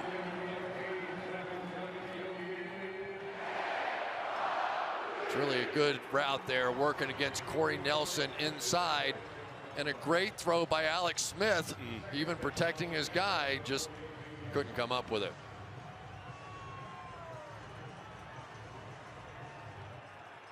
Game like this, you have to make all those kinds of plays. You know, those are the ones, because now you're 2nd and 10, and we've seen it all night. 2nd and 10, 3rd and long. They're not kind to Kansas City's offense. From the 37, they bring a fullback in. They'll run Davis up the middle. He'll only gain maybe 2 yards. 3rd and a long 7 coming up. You're starting to look at that clock spinning down fast. You may only get the ball, if you're lucky, one more time here on the Kansas City side. Kind of wish this one could go to overtime. I'm doing the math here. How are we going to get 17-16. I could watch this one all night.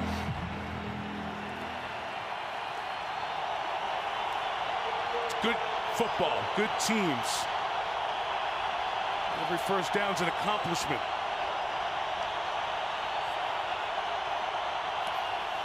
Hill on the move. Smith rolls it and threw it for Kelsey, and it's incomplete. Coverage underneath Justin Simmons, that rookie is seeing more and more time in the defensive secondary of Denver. There he goes. There's Simmons right there. And he is a big, long, lean guy, and you exactly right. He is the one more and more. And he was the guy at the combine. I remember him. They had like 7 different events, and he was in the top 5 in 5 of those. So he's one of those freakish kind of athletes, and we saw it when he jumped over and blocked that extra point for the game winner. In New Orleans 2 weeks ago, Broncos off their bye since. Colquitt has to kick it away under 6 minutes. Norwood secures it at the 7. Flag down, he's down. They'll mark him at the 11. Good kick. 53 to give them space. Only a 4-yard return. But that's all dependent on the flag. Yeah, looked like Kayvon Webster with a hole. They're going to be backed up During again. the kick, holding. Number 36 of the receiving team. Half the distance to the goal, first down, timeout. Denver will have it at their own 6. They have a 1-point lead, 5:37 remaining in regulation.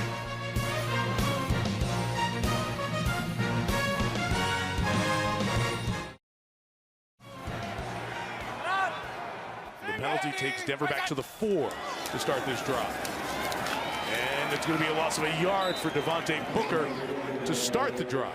You have to be careful here. Remember, holding in the end zone is a safety. Could another safety in this situation be the difference in this game? And there's Tamba Ali down. He made the tackle and requires medical attention here. Boy, what a dynamic leader of this organization that guy has been. You talk to anybody in Kansas City's organization, they all say the same thing.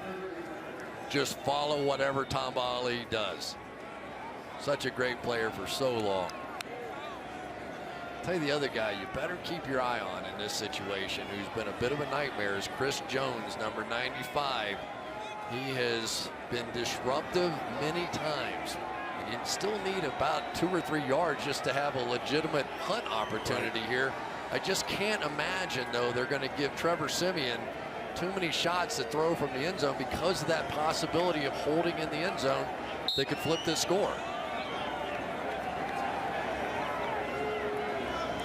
Clock restarts after Ali's off the field, so this will take us inside of 5 minutes with this snap. The fullback, Andy Janovich, in there in front of Booker.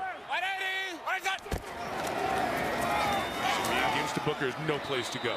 Absolutely no place. Raheem Nunez Roches, Derek Johnson all stacked it up. Here comes 3rd down. Watch Derek Johnson just slither in here and make this tackle. 8 men in the box up there, basically just daring Denver to throw the ball. You'll have man coverage, take your shot. I'll tell you the other guy we haven't mentioned much tonight after that opening little story about him. Marcus Peters, apparently he's been pitching a shutout out there. Yeah, he loves to take gambles. Let's get Demaryius Thomas up here. Don't really want to be throwing that way. 3rd and 11. Will they throw it at all? They empty the backfield, so here it goes. Siemian floats, throws. It's caught for the first down by A.J. Derby, the tight end. What a huge addition they feel like he could be to bolster that position, and that's a massive first down for Denver. And look what Trevor Siemian did. He drifts away from Justin Houston. What a good idea that was. And then there he is, the guy that they got for that specific reason. Anytime you're trading with the New England Patriots, you're always a little worried, are you doing the right thing or not? But for this franchise, they needed that middle of the field receiver, and they got one in Derby. What a huge conversion that was. 3:35, Kansas City, a couple of timeouts with 2-minute warning. Trying to get the ball back. All they need is a field goal. That helps him behind the line again. Nunez Roches having an outstanding game. Stops Devontae Booker at a timeout for Kansas City at 3:27 to go. Attention time in Denver.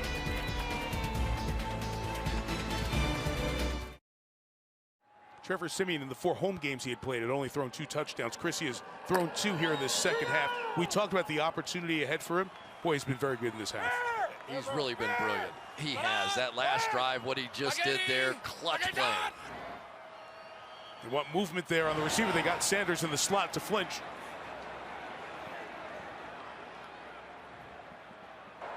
False start. Number 10, offense.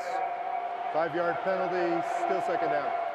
It's always funny whenever you hear 75,000 people at the same time go, oh, man. It's like my dad when I ran a red light. Oh, God. I believe I gave him the keys. Oh. You know, 5-yard penalties, you don't think much in this game, as we've seen with field position so huge. Quick count, Simeon escaping, running, diving forward to get as much yardage as he could. And he gets to the 23-yard line, 3 yards shy, but it's 3rd and manageable now. Timeout, Kansas City. You just got to love it. When a young kid knows he's playing for his career, it's a 5-man rush, so there's not really room to step up. And he just sort of slithers between here, but watch him here. John Elway, like, we're not sitting down, we're not sliding in. The game's on the line with one more first down. Let's go get it. You think Demaryius Thomas playing basketball in his time? Thomas downfield was throwing a little pick there. Nice job on the outside by Donald Stevenson. Has it been perfect? No. Has it been better? Yes. Shadows are massive here if you play that position. It's Elway, it's Manning, Osweiler, who was supposed to be here, and he leaves. Heck, what people bring up around here the last week or so? Maybe Tony Romo if he's not with Dallas next year. Yeah. This poor kid is everywhere he turns, he hears it, but he's performing so well in a big spot right now. Yeah, I haven't heard Gary Kubiak laugh that hard in a while when I brought that up. It's like, So Denver's out of timeouts. There's 3:12 left. This is Kansas City's out of timeouts, I should say. This is a huge stop for them. They bring pressure. Simeon up top. It's caught. They lost Benny Fowler. Foot race. Fowler gone. Touchdown, Broncos. There's a flag down on the play.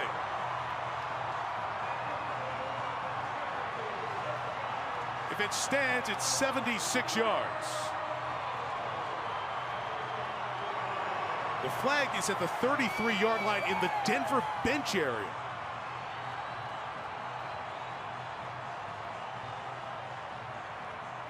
Almost the similar spot to where the bump happened with Kubiak before.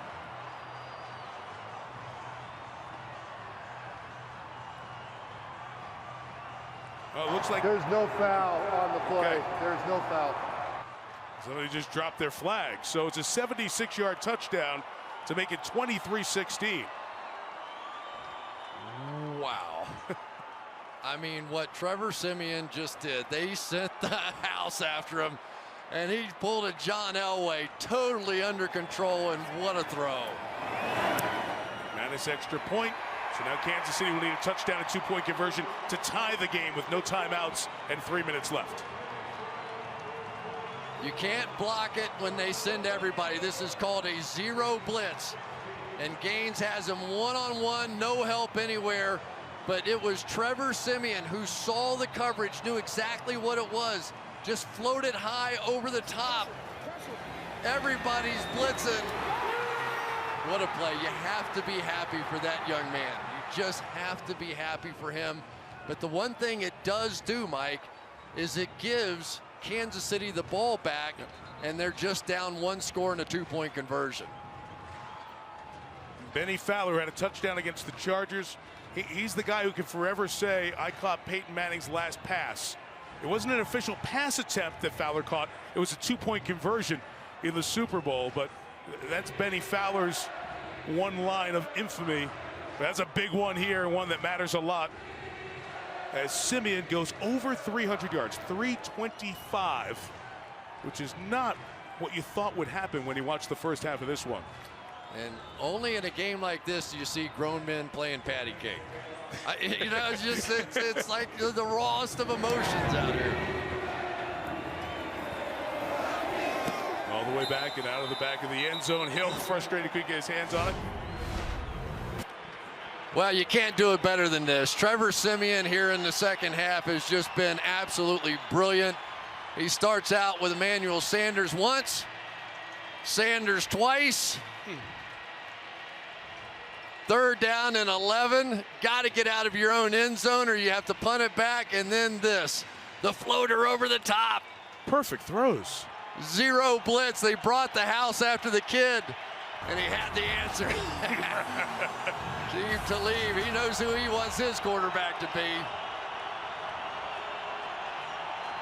They went after Phillip Gaines, as you saw, and he's paid a price. Here go the Chiefs, down 8. Got to get a touchdown. Smith almost lost the ball. Somehow kept it alive as he's brought down and sacked. Derek Wolfe with that bandaged, harnessed right elbow got in there. Well, we'll say it one more time. You get the outside rusher, and then you get the inside rusher, and then you get a sack. In Kansas City without timeouts, 2.5 to go. It's Chris Conley, who's been very quiet. Big stiff arm on Chris Harris Jr. Got the sack yardage back. This Denver team has been uncanny in the fourth quarter this year. The hot tub or the ice tank or whatever is going to be full with these football players tomorrow. They have laid it all on the line. Chris, you had the 14-0 here to the rest of the season. They've outscored their opponents by 90 points in the fourth quarter this season. 3rd and 10, got 2 downs to get it. Out of timeouts. The only chance is on this drive. Smith throws, Kelsey hangs on. Where will the forward progress be? Will it be enough? He just kept walking forward. The floating spot puts it on the line at the 35 because it was a touchback. Touching the line is a first down. No need to measure. And we're going to get to the 2-minute warning. Do they get a play in before that? They do just before. And it's Smith picking up about 13 yards with Conley. So Kansas City get that first down in a 2-minute drive. It always builds momentum. And here we go. Inside at 2. Can the Chiefs go down and get a touchdown at a 2? And give Chris his wish. More Broncos Chiefs.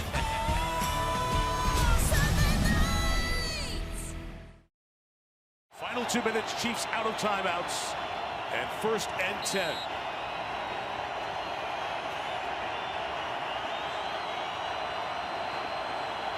Kendrick West is the back next to Alex Smith.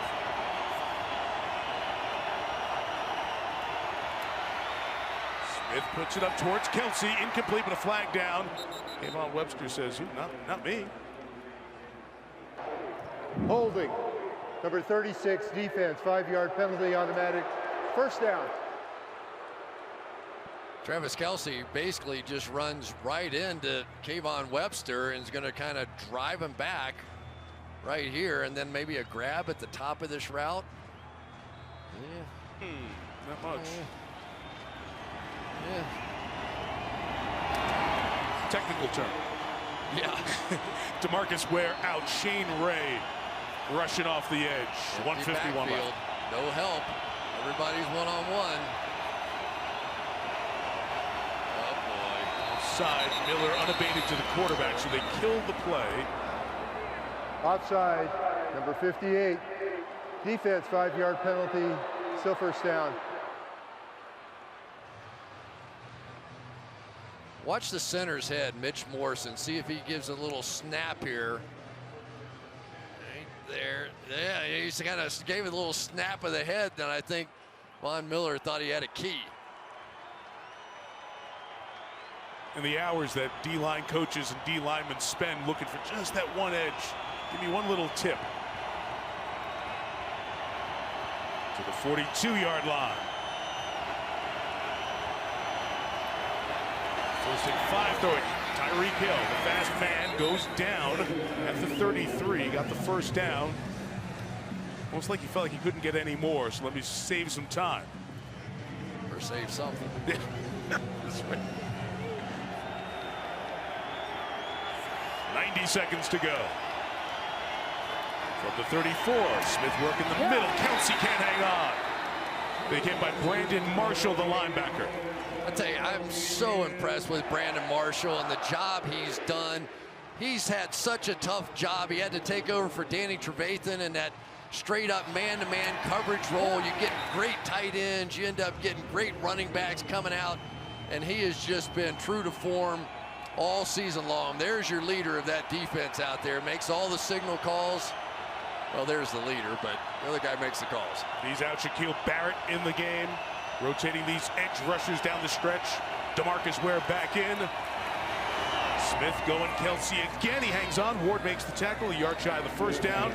Spinning clock, $1:18 to go.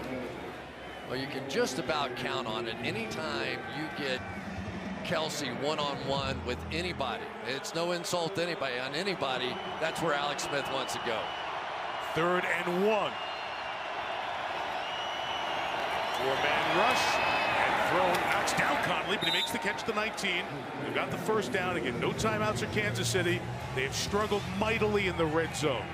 2nd worst team in the league in the red zone. Now they got to punch it in to have a chance for a tying 2-point conversion. That clock is ticking. Down to 40 seconds left. Getting time. Shot for the end zone. It's broken up by Talib. Aqib Talib goes high to tip it away, intended for Conley. There's a penalty marker down at the back end. And it's in the secondary, in the middle of the field. Man, what a play by Talib. I thought he had him. Illegal contact. Number 43 defense, 5-yard penalty, automatic first down. TJ Ward, the safety. Watch Talib, he's got the underneath coverage, and because nobody came into flat, it allowed him to drop back. I think that was Justin Simmons who almost got there, but I'm not sure that Conley wouldn't have had that ball otherwise, and it would have counted. 35 seconds left. Chiefs at the Broncos 14. Miller and Ware both in the game.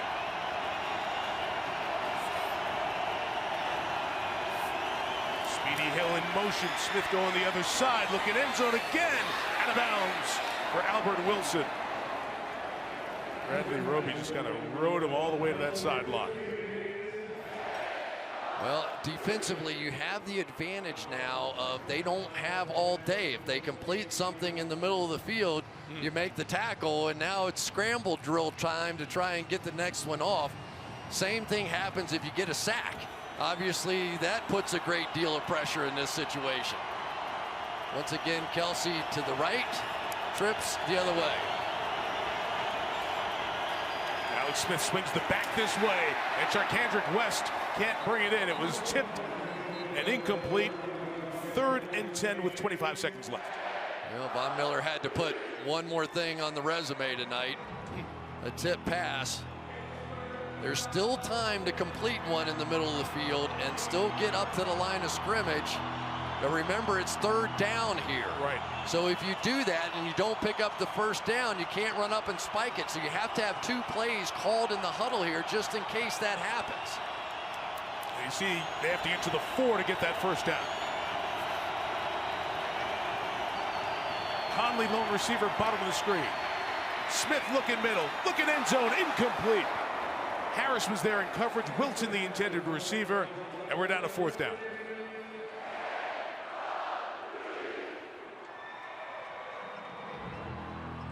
Here we go. I don't know how many games I've done where Chris Harris was involved, but so many times tonight, whoever he has covered has just been blanketed, and he almost ended it right there. Chiefs got to watch the play clock. 4th down.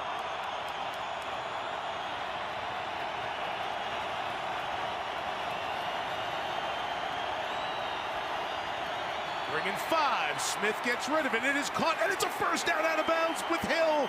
With 15 seconds left, they needed 10. He got 11, and a couple of cracks at the end zone now. And then Roby looked like he had a shot to hit him, and all he had to do was stop him short of the line right there. Let's see if he... Because he was not at the first down marker. Hill had to turn up here, and if Roby could have made that hit... Oh my goodness, what a ball game this is. Fitting, it will come down to this. 1st and goal from the 3, no timeouts for Kansas City. Pressure, Smith against the blitz. Inside, it is caught by Hill. Just shy, he's just shy, the clock is running. Kansas City's got to get up and get the ball. Everybody thought it was a touchdown. They're not going to get a playoff, and Denver is going to get the win. The officials stop it with 1 second. They're going to look at it upstairs. We will review the previous play. Oh my goodness. I thought he got in too when I first saw it. They weren't going to get a snap off to clock it.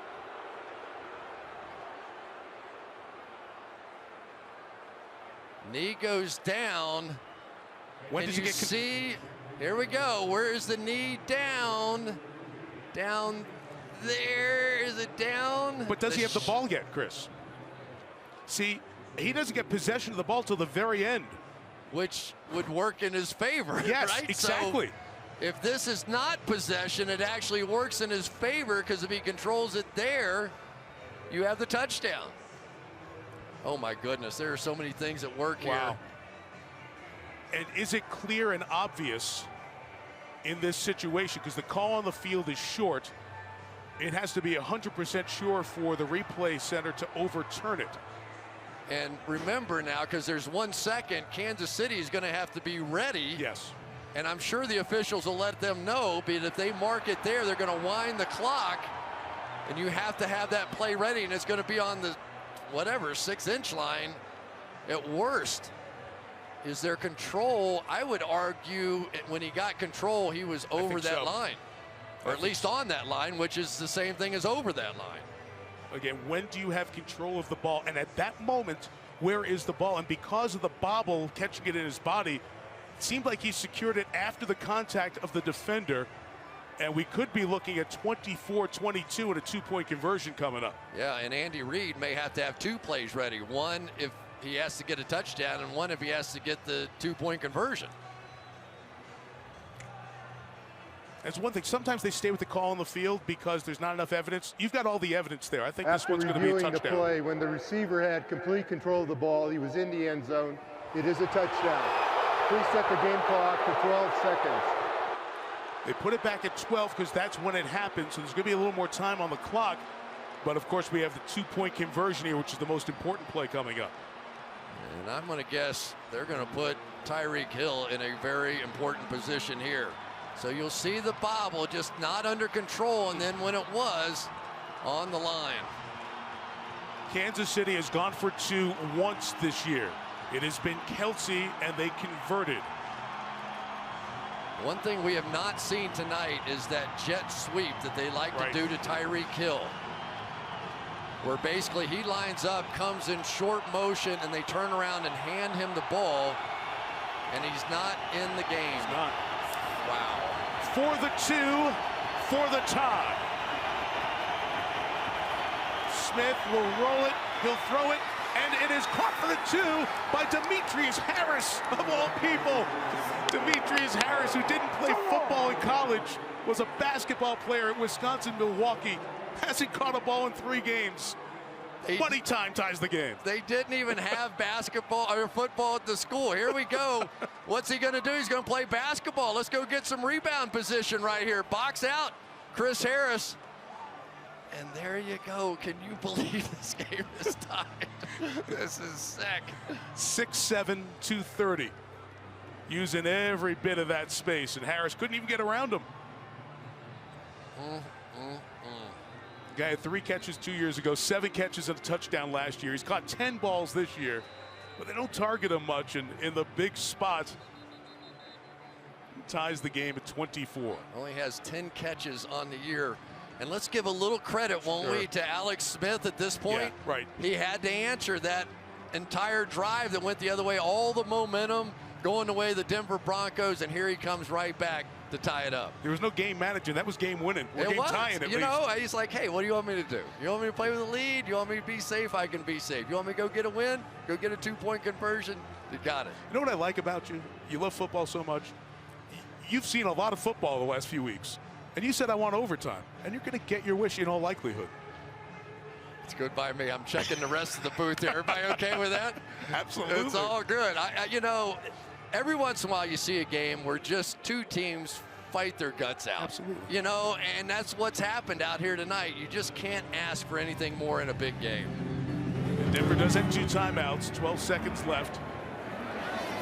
They'll get the ball to the 25-yard line. Of course, you're at altitude, so you have the chance for the long field goal here, but reasonably with the 2 timeouts, you'd have to get somewhere near the 35-yard line to get a crack at it, maybe the 40-yard line to try a 58-yard field goal with McManus. So you're looking at have to cover, about 35 yards in 12 seconds with 2 timeouts. And what this game means one more time, especially with that Oakland victory, you want to lose this and be 2 back. Well, Denver's not even going to think about using those timeouts and taking a shot. It's going to take this to overtime. You're at home. That's probably the right choice. That's all you need to do. Throw it down to Eric Berry. Let him run it back for a touchdown. He already did that to Carolina, right? Well, remember, that's how the first matchup between these teams last year ended in that Thursday night game. You thought the thing was over, and then, boom, the defensive score changed the game. Was that boom in honor of John Madden? Did Sure, you give one of those? Of course it was. I do that every once in a while there. Talk about a tremendous night for these 2 stud pass rushers off the edge, although Houston was held in check a bit, Chris, in that second half, and allowed Denver to get rhythm and success on the offensive end. Yeah, and you just have to wonder how healthy he is. You know, he went out for a time, maybe the shoulder's hurting a little bit, but this guy, for him to come back this soon, is pretty amazing. A sudden death overtime period. Each team will have the opportunity to possess the football, unless the first team that possesses the ball scores a touchdown or there's a defensive score. There will be 2 timeouts by each team, and all replays will be done from the replay booth. This is heads, this is tails. You're the visitor. What are you going to call? Heads. Heads is the call. Tails it is. You've won the toss. You want to receive. You want to receive. Denver won the toss, elects to receive at this end. So off we go again to overtime on a Sunday night. And we'll be right back after these messages from your local NBC station.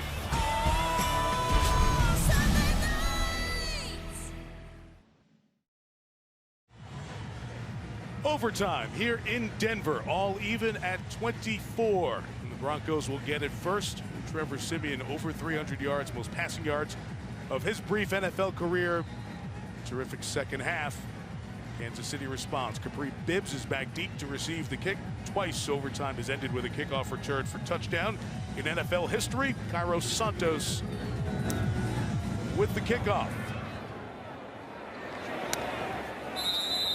And it'll come out to the 25. The star of the game for Kansas City has been Tyreek Hill. We discussed him earlier in the broadcast, scoring in different ways. The first rookie with a rushing, receiving, and return touchdown in a game since 1965, and the great Gale Sayers. And this was the one in the final seconds, not getting possession there until he was at the goal line, and that's why the fans were booing Pete Morelli. Just anybody who represented that call, they were unhappy, thinking that it should have been down in front of the goal line. Broncos begin overtime with Devontae Booker with a nice run for about 7 yards before Philip Gaines made the tackle. Yeah, and Mike, they came out with 2 deep safeties that time because of the fact they've been getting burned in that man coverage. So what do they turn around and do? Here we go. We're just going to run the football then in that situation. So we'll see if Kansas City willing to stay with that. Remember, it has been Philip Gaines that they've been getting after for the big plays. Denver touchdown wins the game. First possession here of overtime. Try that run again to the left, and I forget who's going to get credit for the tackle, but the penetration of Raheem Nunez-Roches, the second-round pick out of Southern Miss, a factor there. There's no doubt about it, and it's been so impressive to see the Kansas City Chiefs basically with backups and draft picks playing along that defensive line, looking as good as they ever have. I mean, this is a prideful bunch. But these are a bunch of guys that maybe 2 months ago you would have said they're definitely not playing for the Kansas City Chiefs. And Jarvis Jenkins is in there. He was with the Jets for most of the first half of this season. The throw on 3rd and 1 with Siemian, and the slant is caught by Demaryius Thomas. Tackled right at the 45. Berry there along with Marcus Peters. But they work on Peters in a big spot, and Thomas comes through. Yeah, well, you better hang on to the football because that's really the first time that we've seen Marcus Peters giving up a play, and it was the Carolina game where he basically stole it at the end of the game on a catch very similar to that and turned that game around. Took it away from Kelvin Benjamin. Reception late in that game. It was one of the Chiefs' comeback victories that they've had this year. From the 45, play action, Simeon. Middle incomplete. A lot of Chiefs' hands were very close to that one intended for Jordan Taylor. Oh boy, that was Ramik Wilson. There's a look at him on the outside. Here comes Taylor going against Gaines. Watch the linebacker. It goes right over his hands. I thought Ramik Wilson was going to catch that one. You'll see it right down the throwing lane here. And just couldn't quite get up high enough to get that one.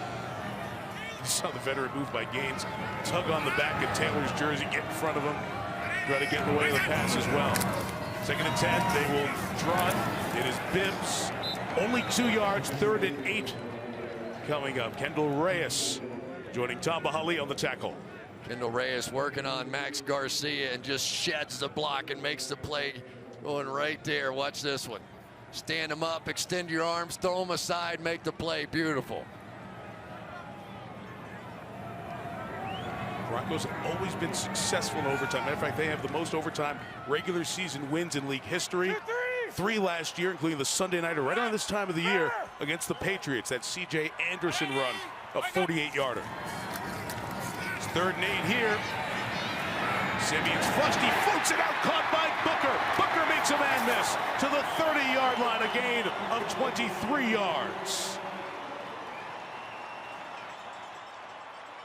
So many times it's when you get your backs on a linebacker, as it happened here.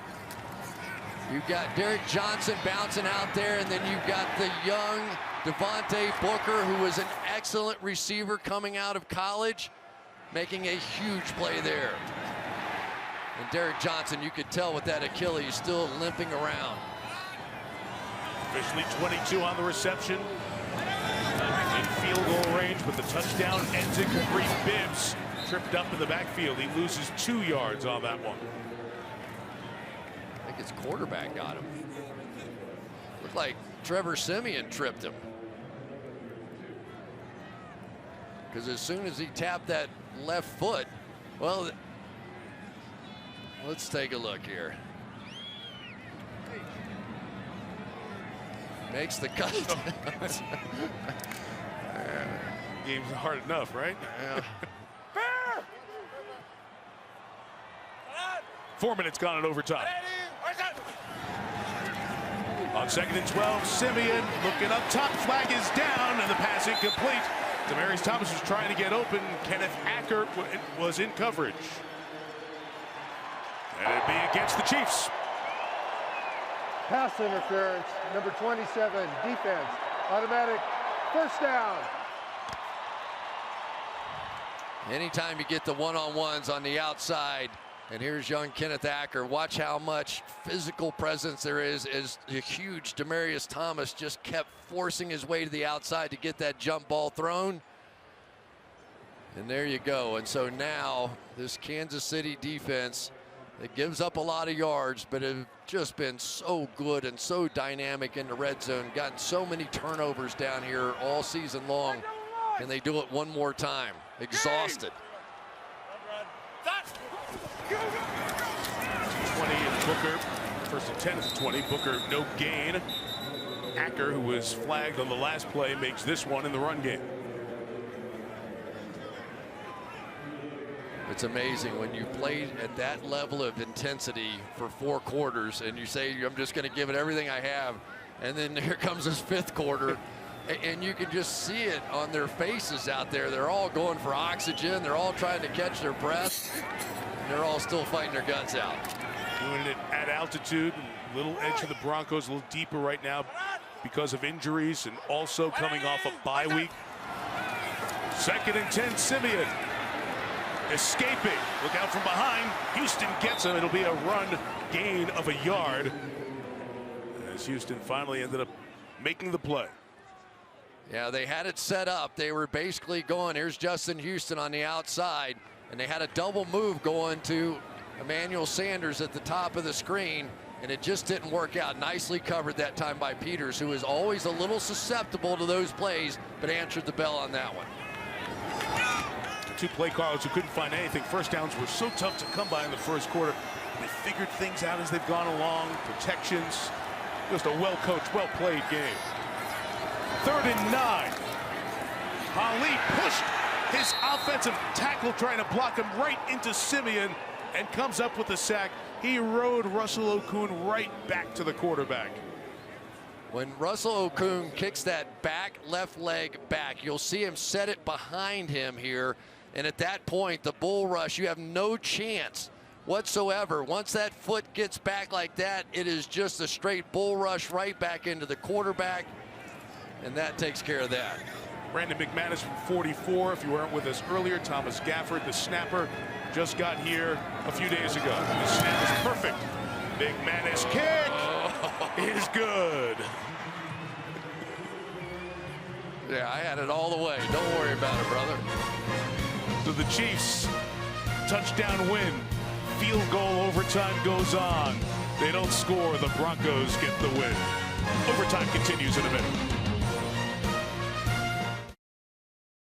Alex Smith led a terrific drive at the end of the game. Trevor Siemian was fabulous in the second half. In a quarterback town where he had not had those good home games, Siemian has been really good against an outstanding Kansas City defense.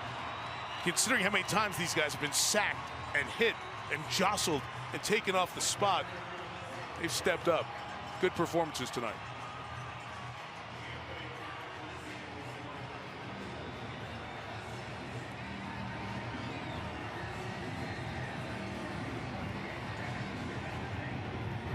Tremendous offensive Tyreek Hill has been a big part of the Kansas City story. Well, it's going to be brought out by DeAnthony Thomas. He hesitated. He decides to bring it up. And Thomas comes down the sideline across the 30. It gets to the 34-yard line. McManus, the kicker, had to hit him out of bounds.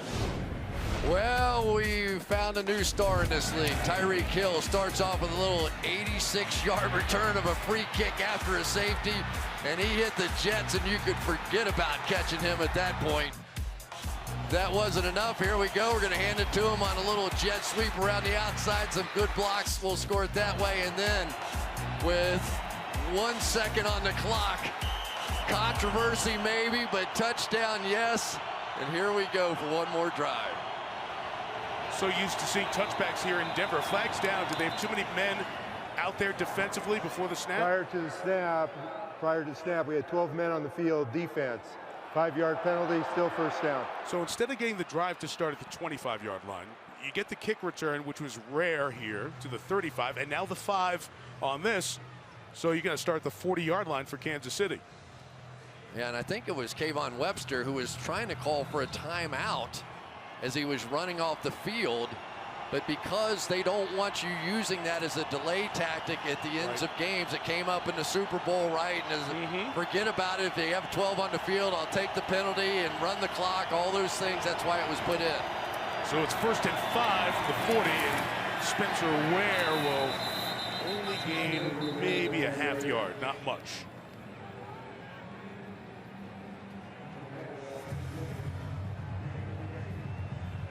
Again, Chiefs touchdown for the win, tie to extend the game. They don't score, they lose.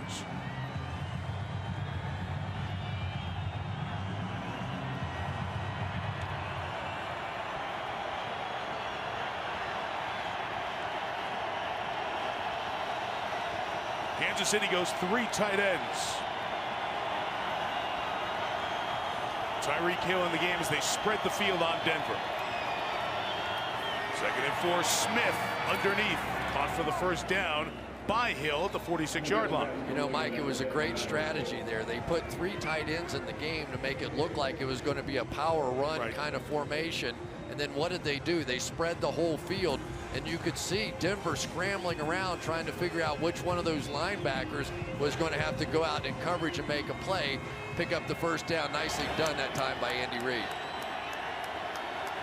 Remember, Andy's got a couple offensive coordinators. Matt Nagy, good young quarterback coach who shares the job with Brad Childress, the former Vikings head coach.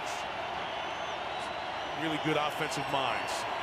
Action to Hill, doesn't distract the Denver defense as Sharkhandrick West is stopped. Gain of a couple. Brandon Marshall and DeMarcus Ware the stop. And know we've about worn you out on Von Miller, but the things that he does is really kind of remarkable. He was 3 yards up the field that time, stopped, circled back, and got in on this play. Watch this. Back underneath and still gets in on the play. If the viewer's been worn out, what do you think Kansas City feels at this point? Oh, man, they're thinking we got to play him again. This is the 3 tight end look again. They will play him again on Christmas night on NBC. Ware off the edge, doesn't get there. The Smith throw is caught by Kelsey. Travis Kelsey at the 31-yard line. Pickup of 21 yards and a first down. They just do that double in cut here, bring the guy inside.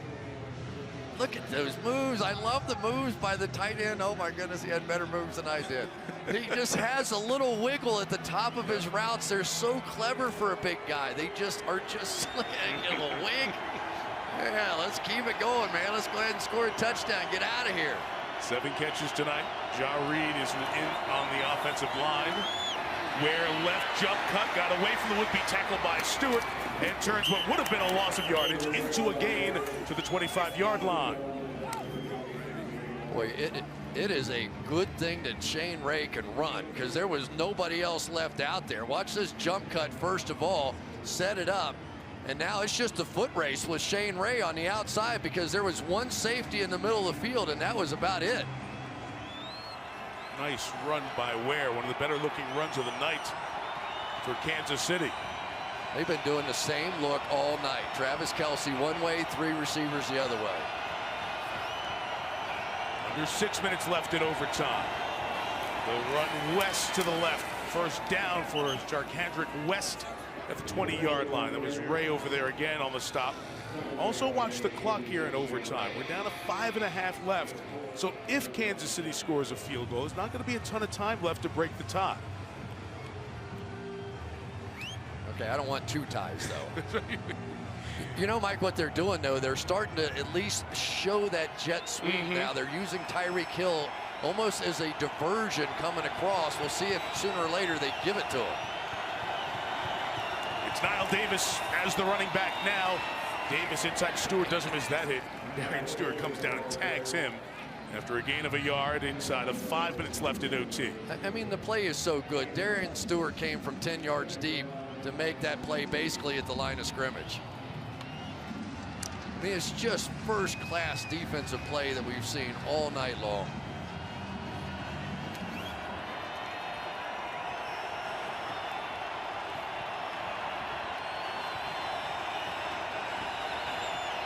Bunch formation, 3 receivers, and Spencer Ware heads over there, so they have 4 to that side. Kelsey to the top. Smith trying to throw it underneath. Have we heard a whistle yet for an incomplete pass? It's incomplete. That will be 3rd down.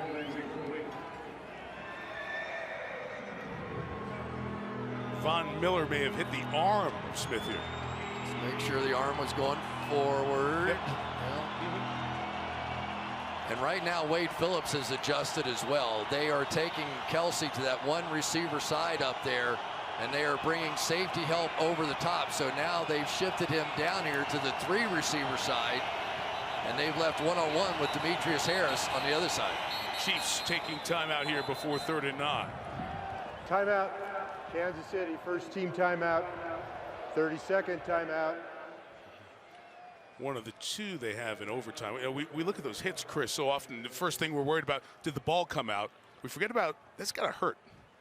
Well, there's no question when your elbow is flexed like that, you can see, you can imagine the torque on that elbow when you're throwing a football or a baseball or whatever, and all of a sudden somebody hits that arm.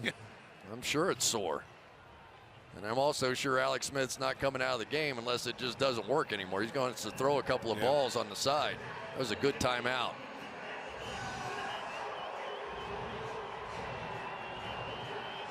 That's a great play. It's such a veteran coach, Andy Reid. He's you got the 2 timeouts in overtime, but you can't afford to not be completely ready for this play. And if you're a decision maker and the guy who's going to throw it for you isn't right, let's make sure. Spencer Ware will be the back.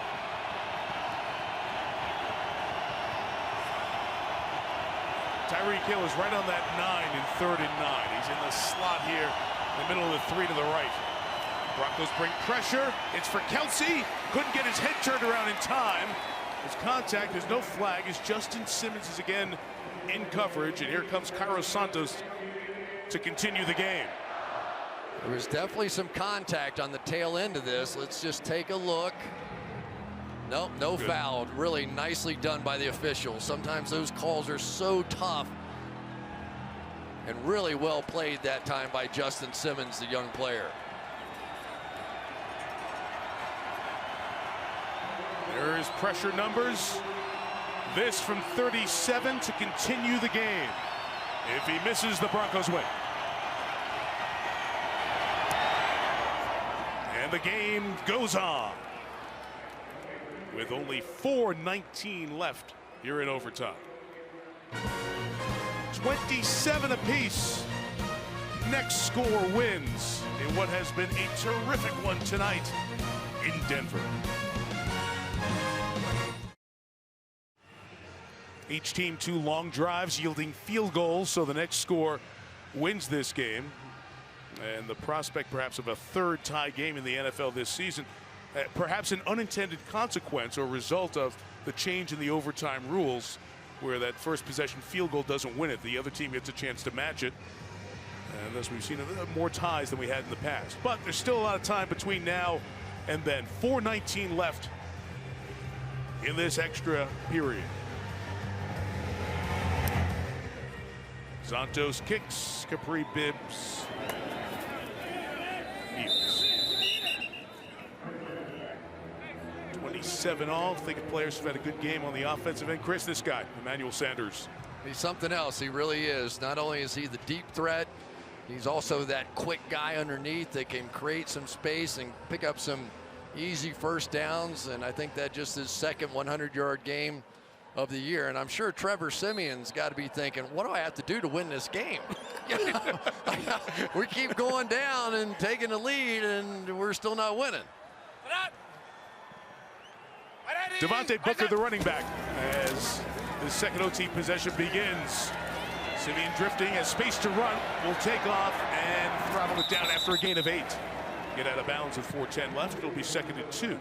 And it's exactly what they were looking for out of Trevor Siemian. We haven't seen him run much, but since he hurt that shoulder, he just wasn't running at all. And for Gary Kubiak, he thought that so many of their key first downs in the first month of the season came from his legs and coming out and making plays. And boy, 2nd and short sets up some big opportunities. You want to take a shot down the field, this is always a good time for that.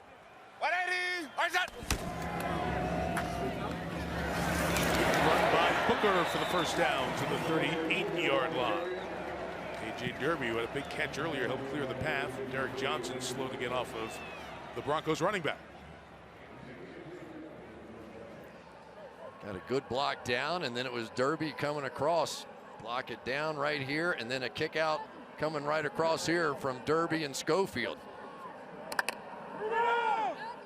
Mentioned he had a good preseason, Derby did, with New England. You're not going to get a lot of time with Gronk and Martellus Bennett up there, but he's factoring in here for the Broncos. Booker out, Capri Bibbs, the back. Blitz coming, Siemian gets rid of it. Incomplete, extended for Demaryius Thomas with Phillip Gaines close by. Yeah, and I knew it wasn't going to be long. Bob Sutton's not the type to sit back and go, okay, let's just let him go down and kick a field goal here. Brought both inside linebackers that time. And now they have something to work with. Here comes the dime defense on the field, and this is their favorite look. This is what they like.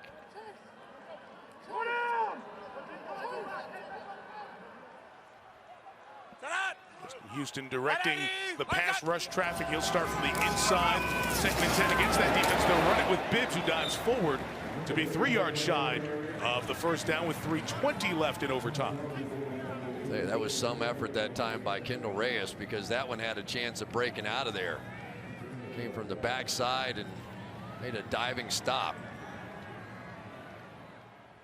Yeah, Denver has 2 timeouts. There is a 2-minute warning in overtime. I think this is exactly why they came up with A.J. Derby. It wouldn't surprise me at all here if he's the receiving threat. He's 83. He's on the 3 in 3rd and 3. We have a whistle. And a timeout. Taken by the Broncos. Denver, first team timeout, 30-second timeout. So each team with one timeout left. You're almost kind of in that old overtime mentality right now. Get it down in field goal range here. Go another 20, 23 yards or so.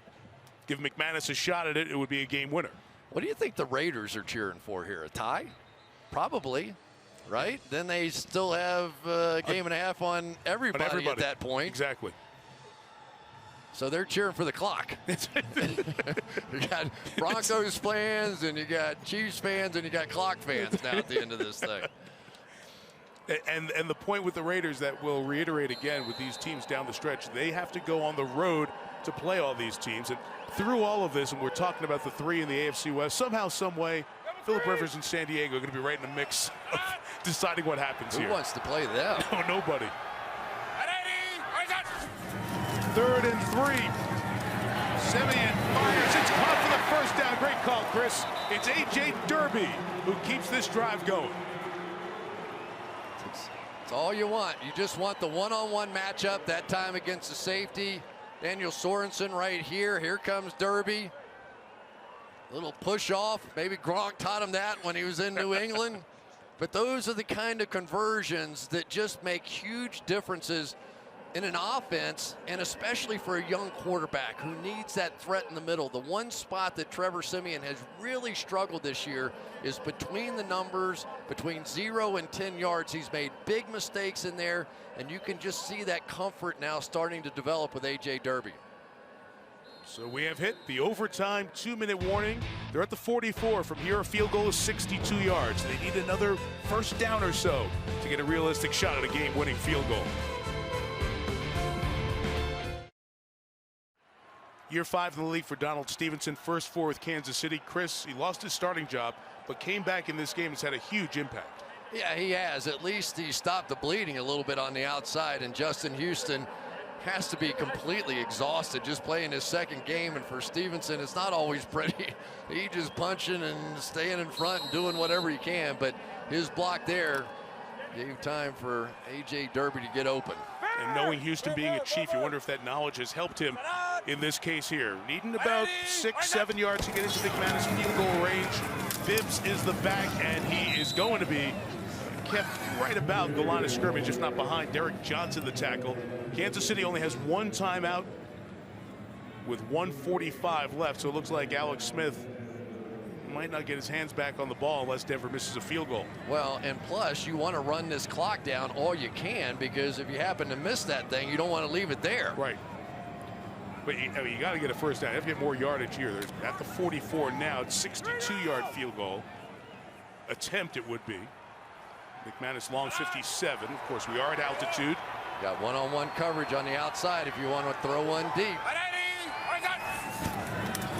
2nd and 10. Simeon looking that way. Pass is deflected and knocked down, incomplete. We'll have 3rd and 10 coming up.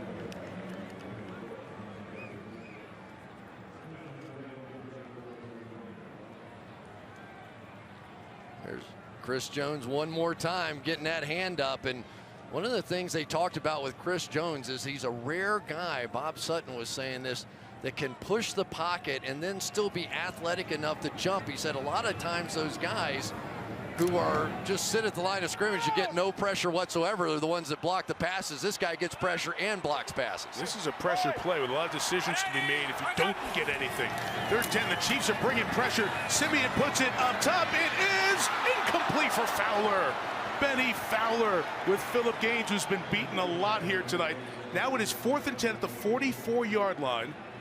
Do you try a 62-yard field goal? Because like you said, it gives Kansas City great field position. Look at Kubiak. He's like, wait a minute here.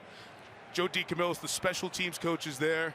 I don't know if you can take that kind of chance, can you? As long in his career is 57.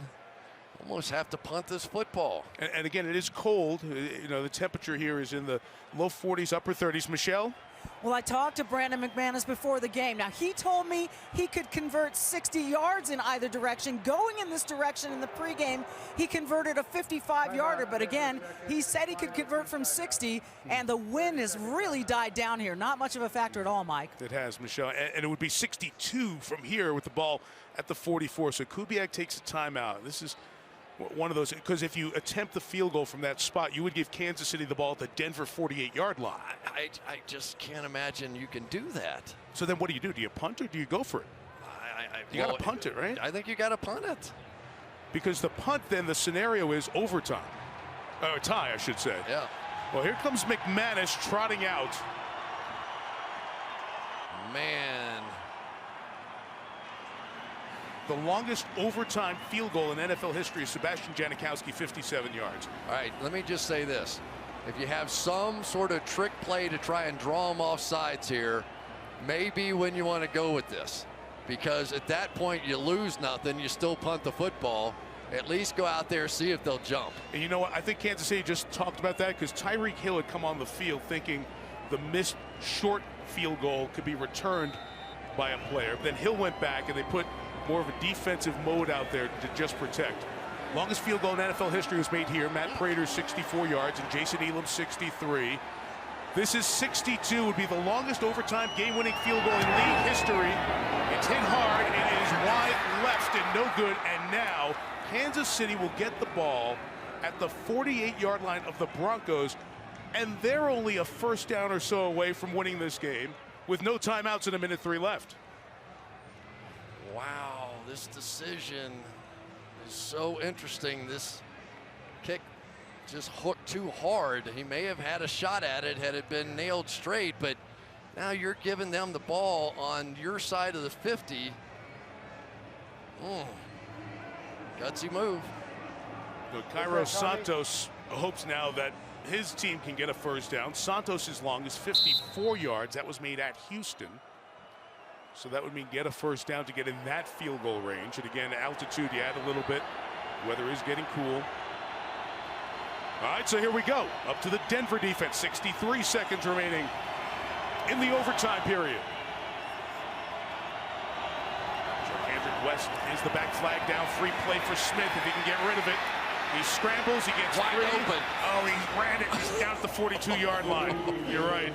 Oh, man, he had somebody running wide open down the boundary, and he just didn't see it.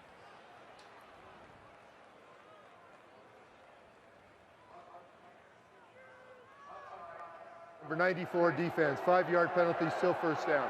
Ware jumped, thus it was a free play. I couldn't tell if he was over the line of scrimmage or not, but there was somebody just streaking down the boundary by themselves. It would have been a walk-in touchdown. All the way on the outside to the left. You'll see him come in the background, I think. Right there. There's nobody back there at all. It's Albert Wilson. The penalty still makes it 1st and 5, 55 seconds left. Kelsey isolated, bottom of the screen again. Smith throws, it's caught, first down, they have no timeouts. Tyreek Hill is down at the 32-yard line, 47 seconds left. From here, a field goal is 50 yards. They're going to spike it, kill the clock. So Wilson there on the end, making sure he was on the line of scrimmage. There was not a penalty in the last minute with the clock running that would have cost them yards. And now the game is completely under the control of Andy Reid and the Kansas City Chiefs because of the fact that they attempted that field goal. Now you run the clock down. You're going to try it with maybe 5 seconds to go. You have a timeout left. Complete control now. Whatever Andy Reid chooses to do, he may want to take a couple of runs, see if he can gain a few more yards, and then take the shot to win it. Yeah, thank you. They do have one timeout left. My mistake. Denver's out of timeouts. 2nd and 10. Offside. Pressure off the edge. Throw to Kelsey underneath. He's got it at 25. First down to the 20 to the 16-yard line. The blitz looked like it came offside from T.J. Ward. No flag down, but a much more makeable field goal now for Kansas City. And a rare missed tackle. Marion Stewart that time just unable to get Kelsey on the ground. So good with that run after the catch.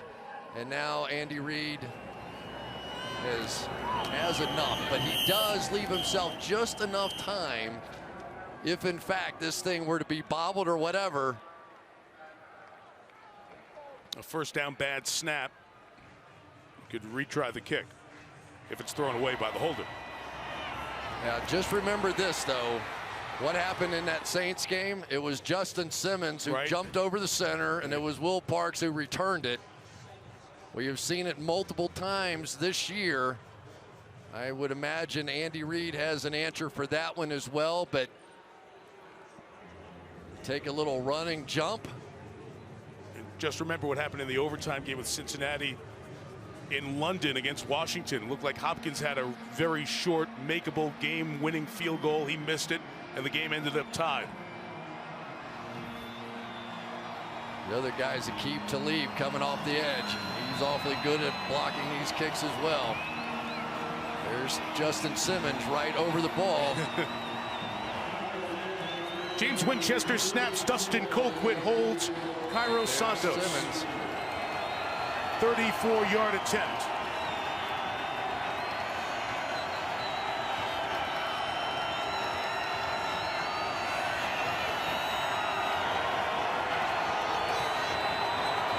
For the win. Off the upright and in! And in! Unbelievable game winner, Kansas City! You gotta be kidding me! The only way this game could end. Holy smokes. I didn't know what had happened. Nope. I couldn't tell did it go through or not. That thing hit that post hard. How did it go through? Oh, it just caught the inside of the upright. And the fans back there thought it was going out. It is good. Cairo Santos. You see it passing on this side of the post. The Kansas City Chiefs with an incredible comeback down the stretch. This guy's defense started it. Some nights it's your night. This guy had a great night. Deserved a better fate. But the decision to go for the long field goal by Kubiak left the short field. Santos off the upright. The Chiefs win.